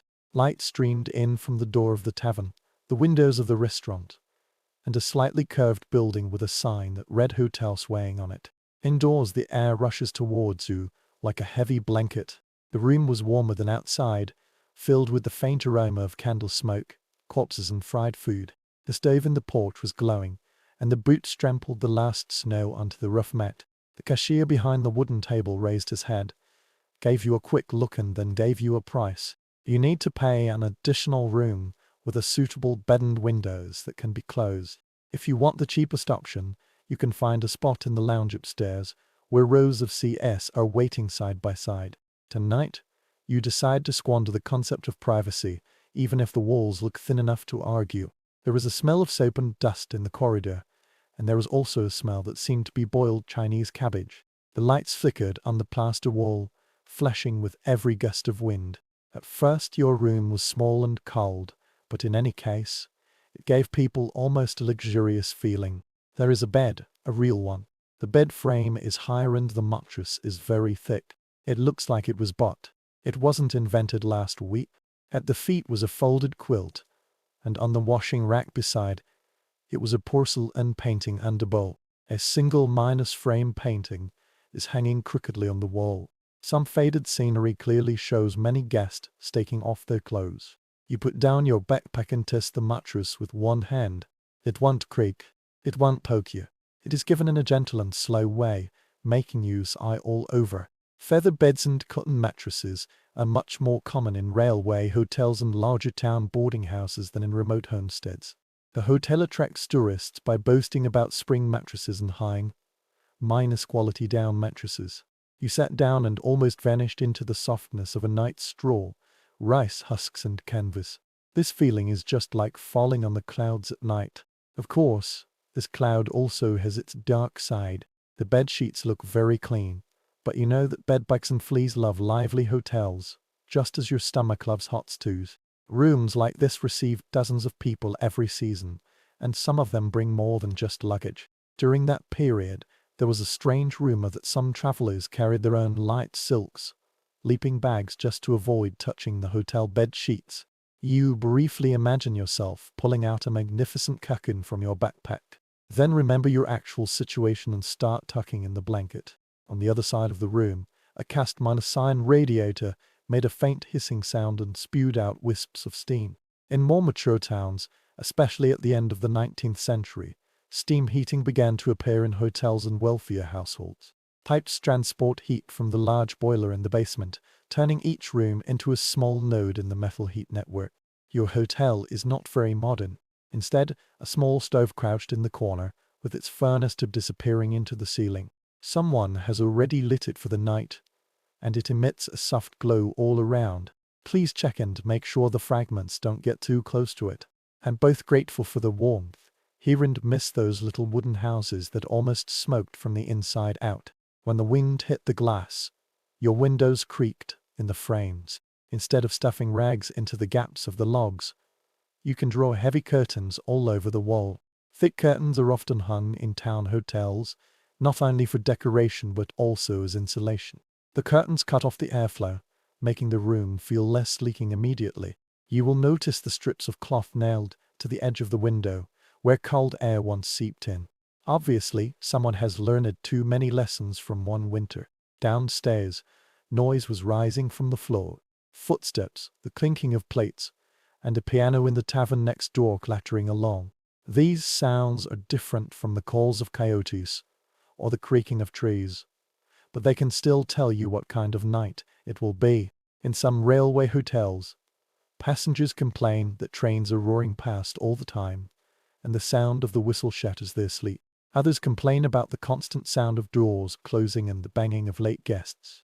Historians are still debating whether most border travelers really sleep better in these crowded and noisy hotels than in quiet but cold log cabins, or whether in people's memory, comfortable down beds and steaming hot meals merely outweigh the hustle and bustle. You noticed a strange metal device hanging on the hook beside the bed. It is a bed warmer, a shallow pot with a lid and a long handle. Traditionally, people would fill it with hot coal, slide it between the bed sheets to warm them up, and then someone would climb in. In many places, this practice has begun to gradually disappear because coal sometimes scorches linen or, worse still, catches fire if left for too long. Tonight, the pot is empty. It is more of a remaining habit than a daily tool. You touch the concave edge with your finger and imagine that on a howling night, some early arriving guests asked the maid to remove the coldness from the bed sheet. Above the laundry rack there is a hook hanging a thick folded flannel robe. It's old but has been carefully patched. Some boarding house owners provide guests with basic night clothing, which can not only keep the bed clean but also create a more elegant image. This is a small detail, but it marks the first step from survival mode to comfort as performance. You tried it on and found that it was only a little short. Then you decided that exposing your ankles was a small price to pay, which could make you vaguely feel like a character from an overly dramatic novel. For a moment, you sat by the bedside, listening to the low murmur across the wall. Two men are arguing about the price of the cow. Some people, after hearing a joke that might not be funny, laughed loudly. Somewhere in the hall, a child was making a lot of noise, but then it quieted down. Hotels and homestays have become the crossroads of information. Mail truck drivers, railway workers, salespeople and farmers all pass by here. While waiting for breakfast, they stare at the wallpaper and exchange news about the weather, the market and politics. Sleep here is not merely about restoring the body. It also allows people to slow down, giving them enough time to exchange stories and keep a wider area connected. You slide under the quilt and feel the mattress rising slightly around you. The bed sheets are cold at first, but they will quickly warm up and absorb heat more effectively than any straws you have seen so far. The sounds of the towns around you. Strangely enough, it is reassuring. You are not alone tonight. On the other side of each wall, there were people chasing the same thing on the floor below and in the rooms above. Before another day's work, you need to have a good rest for a few hours. Traveling is still a headache. The lamp on the small table burned very low, and the flame shrank to a soft point. You blew it out, filling the room with darkness. Only the faint glow from the stove broke the darkness. Somewhere a train whistled, its sound slowly spreading across the roof. You curl up deep in the mattress, grateful that it supports you without creaking, squeak or poke you with forgotten plant parts. Outside, winter boats travel along the street, sliding between buildings and prying open the blinds. In this ancient yet resolute hotel, you lie among the layers of brick, wood, fabric and effort. Everything's piled up between you and the cold, allowing yourself to float towards the most civilized sleep in a long time. The light folded over the buildings until the entire town felt as if it were sitting at the bottom of a dark well. The last light in the corridor went out. The glow of the fire shrank into faint red eyes, and the shadows left behind suddenly seemed more creative than they had been an hour ago. You curled up in the blanket, listening to the sound of the wind blowing through the walls. You understood why the people here would fill the long winter nights with things they couldn't see. During the day, everyone was talking about cows, crops, money and railways. At night, they lay in the dark and talked about ghosts. It began with a sound in the corner of the room. Perhaps it was a two-story cabin, perhaps a hotel room shared by strangers, or perhaps a crowded log cabin where the lights had already gone out. Someone cleared their throat and said calmly, "There are a lot of people coming and going in places like this. Some of them didn't leave voluntarily. This is a hint for you to decide whether to turn over and pretend to be asleep or stay awake and listen." Sure, you will listen.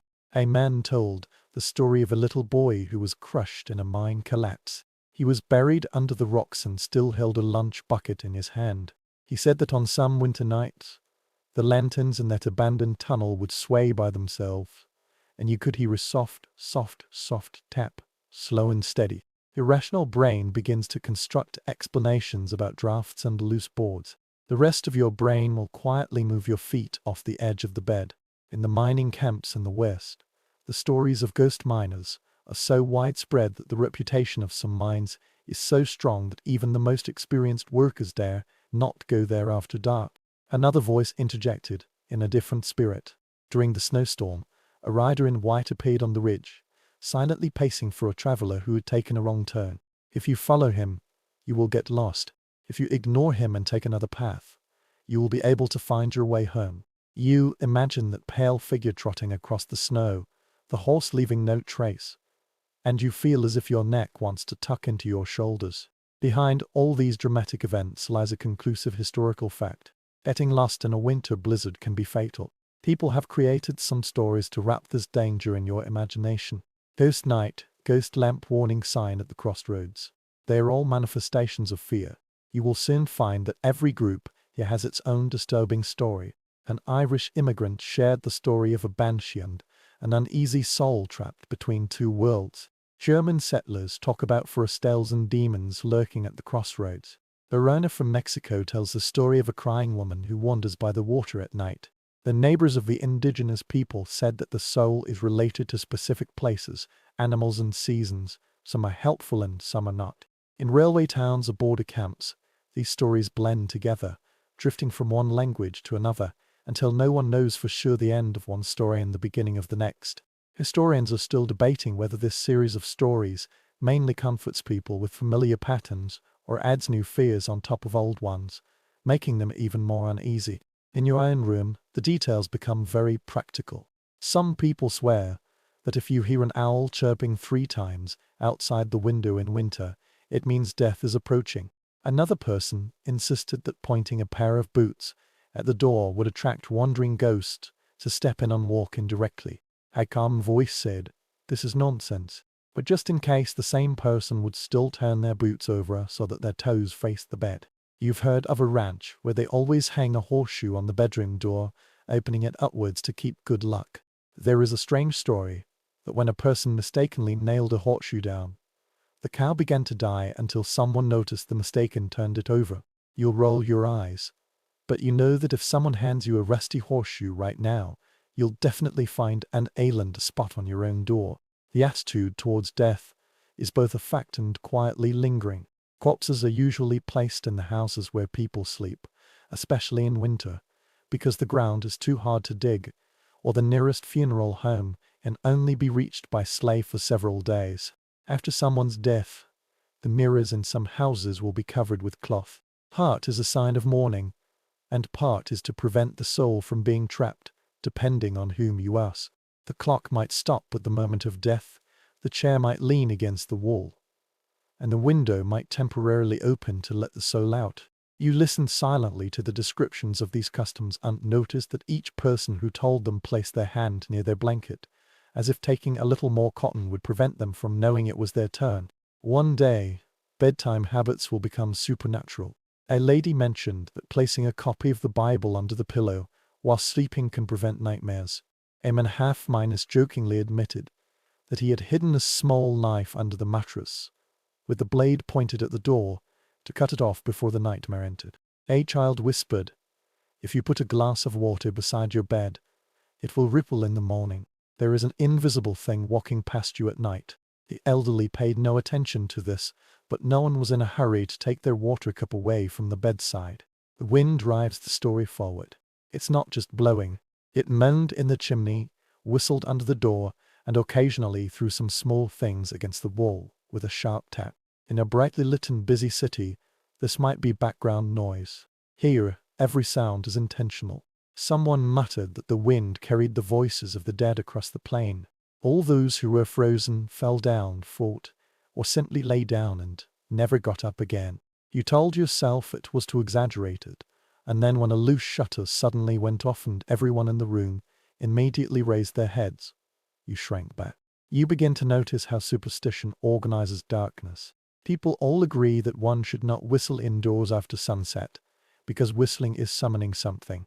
They let a small lantern light up low, just bright enough not to plunge the room into total darkness, but also dark enough to retain precious fuel.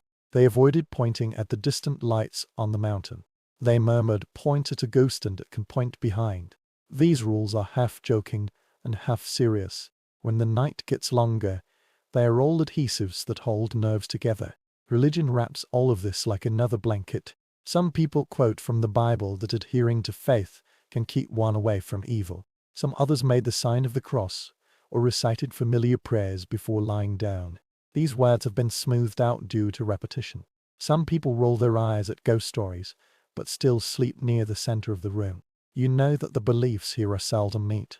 People can laugh at one story and believe in another, but when the time is right, they will still nail the horseshoe and cover the mirror. Lying on the mattress, you feel the pull of two instincts. A part of you wants to hide under the quilt, not listening to the conversation of the creaking chains and the flickering figures at the foot of the bed. Another group of people felt strangely comforted. These stories have endowed so many days with randomness. Snowstorm, accident, sudden illness, bad luck. All things that no one can control will turn into people with motives. Angry miners, lonely nights, protective ancestors, naughty house spirit.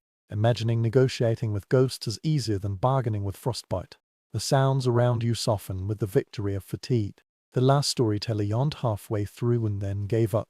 He promised to finish the story the next day, but immediately snored again, breaking his promise. The room gradually quieted down. The wind is still muttering. The stove made a ticking sound. A small stream flows slowly on the floor. Just an hour ago, it could make you jump up, but now it sounds like the wood is tired. You stared at the ceiling, watching your thoughts wander. That cumbersome shutter turned into a ghostly hand.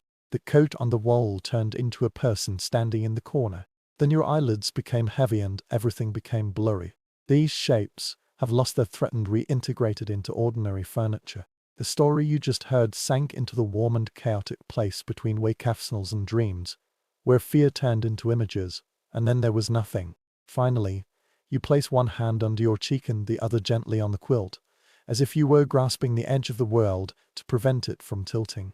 Outside, the night remains cold and vast. Inside, there were several sleepers wrapped in blankets and with borrowed tales in the room.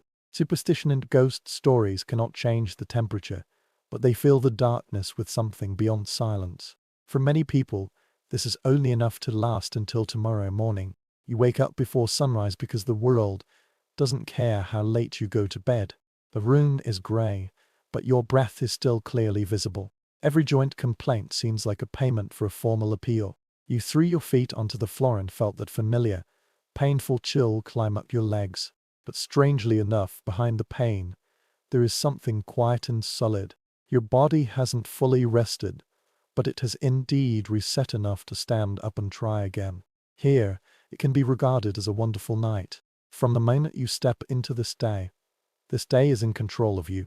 Fetching water, chopping firewood, feeding animals, inspecting fences, cooking, washing clothes, mending, sweeping the floor, shoveling snow, repairing tools, and maintaining the lives of little humans. If you are in the city, the list will be different and won't be shorter.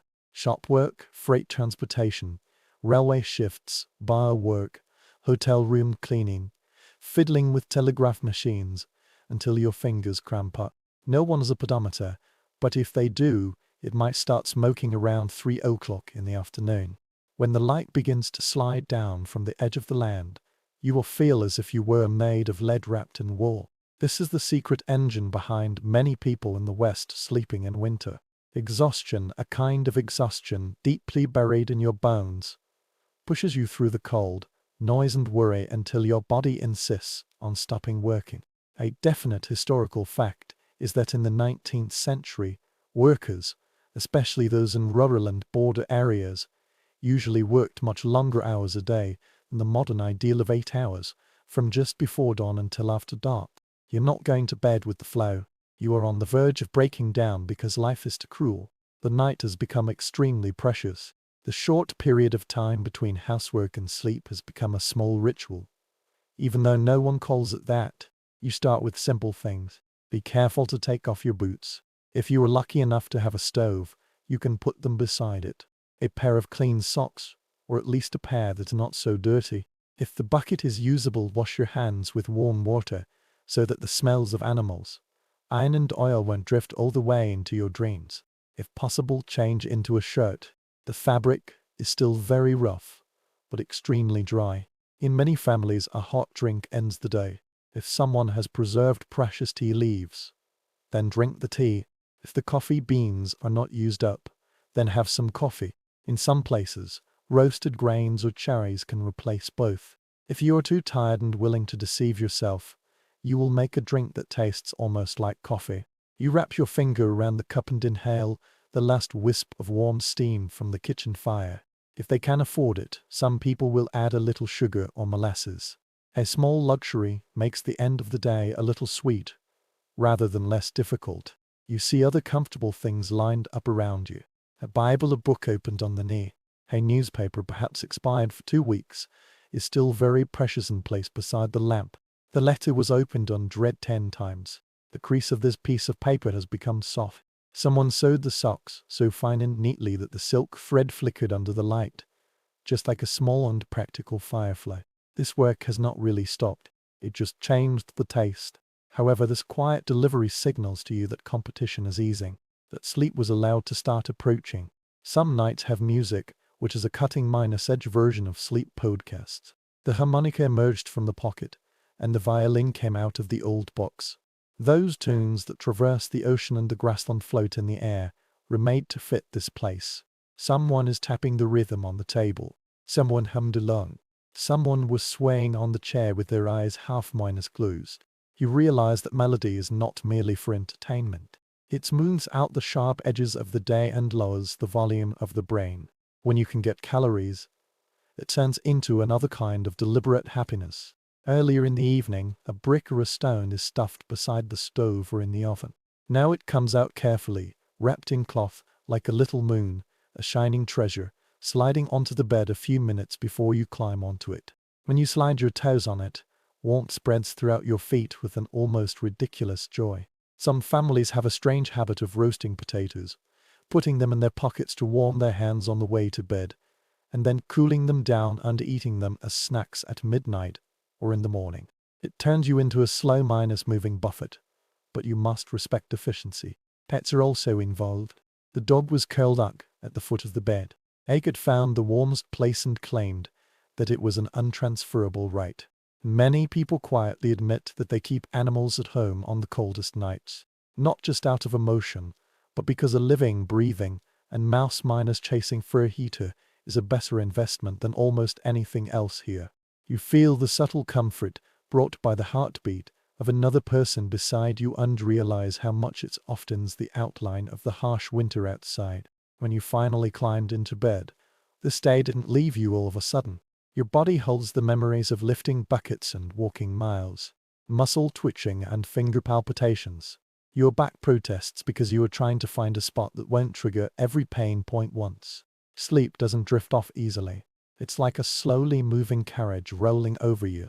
Historians are still debating whether people in the 19th century typically had periods of awake sleep in the middle of the night, or if this pattern was mainly applicable to certain regions and social classes. Take a look at yourself taking a nap occasionally while doing housework and having night checks, and you suspect that the answer is flexible. Just like other things, there are some small matters that you don't think carefully about when you do them. This is the local bedtime routine. Whisper prayers to the blanket. Take a look at the latch, make a final check, touch the pendant box, fold a piece of paper, and place a simple token under the pillow. You blew out the light, counted your breaths, your heart beats and a few faces. Your brain is ready to relieve your worries for the coming day. It's not because you've already solved them, but because you don't have time to think about them tonight. Although fear and superstition may sneak into the winter night, there is also a kind of powerful stubbornness. You know the roof is very thin, the walls have cracks and the stove isn't stable. You know that disease can sweep you away without warning and storms can turn the road into a trap. However, you still folded the blanket, warmed the stone, sipped the tea, pulled your dog tight, lay down, as if morning was a contract signed in advance by this world. This kind of quiet resistance might be the most important tool you have. To some extent, this combination wins. The hot drink still blows slightly in your stomach. The warm bricks transfer heat from your feet to your calves. The music you heard before loops in your mind at half speed, turning into a soft, meaningless hum. Your tired muscles finally stop complaining, because they no longer have energy. Your last clear idea is seldom poetic. It's usually like this: I hope the fire can keep going, or I really need to repair the fence tomorrow. Then even this feeling vanish. Your breathing has deepened. The room gradually blurred, with only a cool breeze blowing on your face and a solid warm current blowing on your back. Outside, winter continues to play its role. Let snow freeze water, harden the world. Deep down in your heart, your body is temporarily at peace with everything. This is not perfect. Plan a break. This is the original undeserved sleep. At the end of the day, every step taken comes at a cost. You yield to it. It's not because the conditions are ideal, but because you have no choice. Those who have slept through the entire winter in the ice and snow have nothing but a little comfort and great exhaustion, and firmly believe that waking up again is what you should do. You look at the shape of your bed in your mind. A normal room has a quiet mattress, familiar pillows, and the obedient little thermostat humming in the background. It feels like a world far away from rope frames, shelled lice and smoking stoves. However, when you simultaneously imagine everything, the old and the new, stacked together like a quilt, you can see how one grows out of the other. People don't magically not feel cold. They just keep inventing some less absurd methods to deal with it. The winter in the West changed as towns developed around the railway. There are more street lamps on the street. The glass of the window is getting thicker and thicker. Bricks and stones slipped into the place where there were only logs and turf before. By the end of the 19th century, railways had connected distant settlements with factories in the east. These factories began to transport ready miners-made beds, springs and mattresses to places where they once had to fill bags with straw. This is an undeniable historical fact. In North America, industrial production has gradually replaced handcrafted furniture. Even in distant towns, once freightened catalog sales spread to the commodity network. The result is that some of the lucky sleepers you will eventually get stuck in thick cotton or even spring mattresses instead of the crispy plant parts. Heat slowly crawled out from the corners and spread throughout the entire building. Hotels in big cities are attempting to use central steam systems, which transfer heat through pipes to multiple rooms. The boarding apartments in the city have been equipped with radiator panels. On cold mornings, these radiator panels make hissing and jingling sounds to wake people up. Coal stoves and gas stoves replaced open fireplaces. Ultimately, oil stoves and early boilers began to replace the work of midnight trains. Your thoughts jump to the ticking of the thermostat. That tiny, lazy gesture once required someone to stagger up in the dark and throw wood into the stove with numb hands. Historians are still debating whether these changes soften people or merely release the energy needed for survival so that it could be used for other wars. In any case, your way of sleeping in winter gradually changes from a naked survival to a way that is closer to choice. The bed itself has become a business. The company promotes their latest spring designs as if you would die without them. Advertisements for healthy mattresses were placed in newspapers, claiming that they could prevent back pain, depression and the blurred pain of the 19th century. A quirky invention includes a shaker, which is designed to imitate the gentle swaying of ships at sea. The target customers are nervous urban residents who may have never seen the real ocean. Another trend has emerged in some urban families where people deliberately rest outdoors in the cold climate and even wrap themselves in blankets in winter, believing that fresh air can cure everything from insomnia to bad mood. Imagine telling a cow that once slept under a snow shell that the rich man is now spending money to deliberately freeze himself. You can already hear the laughter. Meanwhile, the old miner's fashioned winter won't disappear all of a sudden. The small farm still relies on wooden stakes and hand-miners stitched quilts. In remote pastures, beds are placed near the stoves and stones are heated in the stone. Indigenous communities continue to use designs that existed long before people thought of radiators, improving and adjusting them instead of giving them up. Where the mines dry up or the tree roots shift, ghost towns will emerge, and the small wooden houses and shops left behind will gradually sink underground. If you walk through these places on a cold afternoon, you might see the frame of a broken bed, a rusty stove, and the outline of a fireplace. It feels like someone hit the pause button in the toughest winter and then walked away. However, the story will not disappear. Cheap novels and travel shows have turned the West into a land of adventure. All the gunfights and stagecoaches left almost no word for the frostbitten toes or the creaking mattresses. Later, Hollywood created a glittering scene based on this edited version, allowing you to see the midday gunfight, but almost never showed the scene of the heavy and exhausted person collapsing onto the bed afterward. The reality of dragging oneself to sleep in a room filled with the smell of wet woolen smoke is reduced to a strange detail, if it were to appear. However, beneath these flashy scenes, there are some quieter facts hidden in family memories, such as the bricks used for heating, the shared quilt, and waking up to sea ice in the window. As time went by, the sleep of the frontier people gradually merged into their daily language. People still say they work late into the night, even if the only fuel is from takeout. Yet the hay originated from a world where hay and straw are truly beds. The phrase 3 dogs night is used to describe the severe cold. This idea originated from the thought that some nights are too cold and you might need 3 dogs to keep warm in bed. You may not know the exact origin of these proverbs, but they carry the weight of hundreds of winters in just a few casual words. If you squint your eyes, you can see old habits in your daily life. Perhaps you like to carry heavy loads when you sleep. That stack of blankets happily presses you down on the mattress, echoing the quilts and coats that people almost couldn't move in the past. Perhaps you have a cup that is your favorite for hot drinks in the evening. It is the descendant of every kettle that stews under the light. Perhaps you would carefully check the door lock, or glance at a corner of the room, or mutter something you wouldn't even call a prayer. Modern life has brought about glowing screens and artificial light, but your brain still seems to prefer the same simple prompts. Warm drinks, soft light, and a smaller space circle. You are no different from those who stuff hot stones under their feet and listen to the coyote sounds. Museums and historical sites now invite visitors to visit the rebuilt cottages and fortresses. The tour guide pointed at the rope bed and the straw bed and explained how people once spent the deep winter there. The school group frowned. Some people joked that they would rather sleep on the bus. Sometimes actors would voluntarily stay in these spaces for a night, wrapped in replicated quilts, just to experience this kind of feeling. When a cold front lid down their spines for the first time, the game was no longer like a piece of clothing, but began to look like a lesson.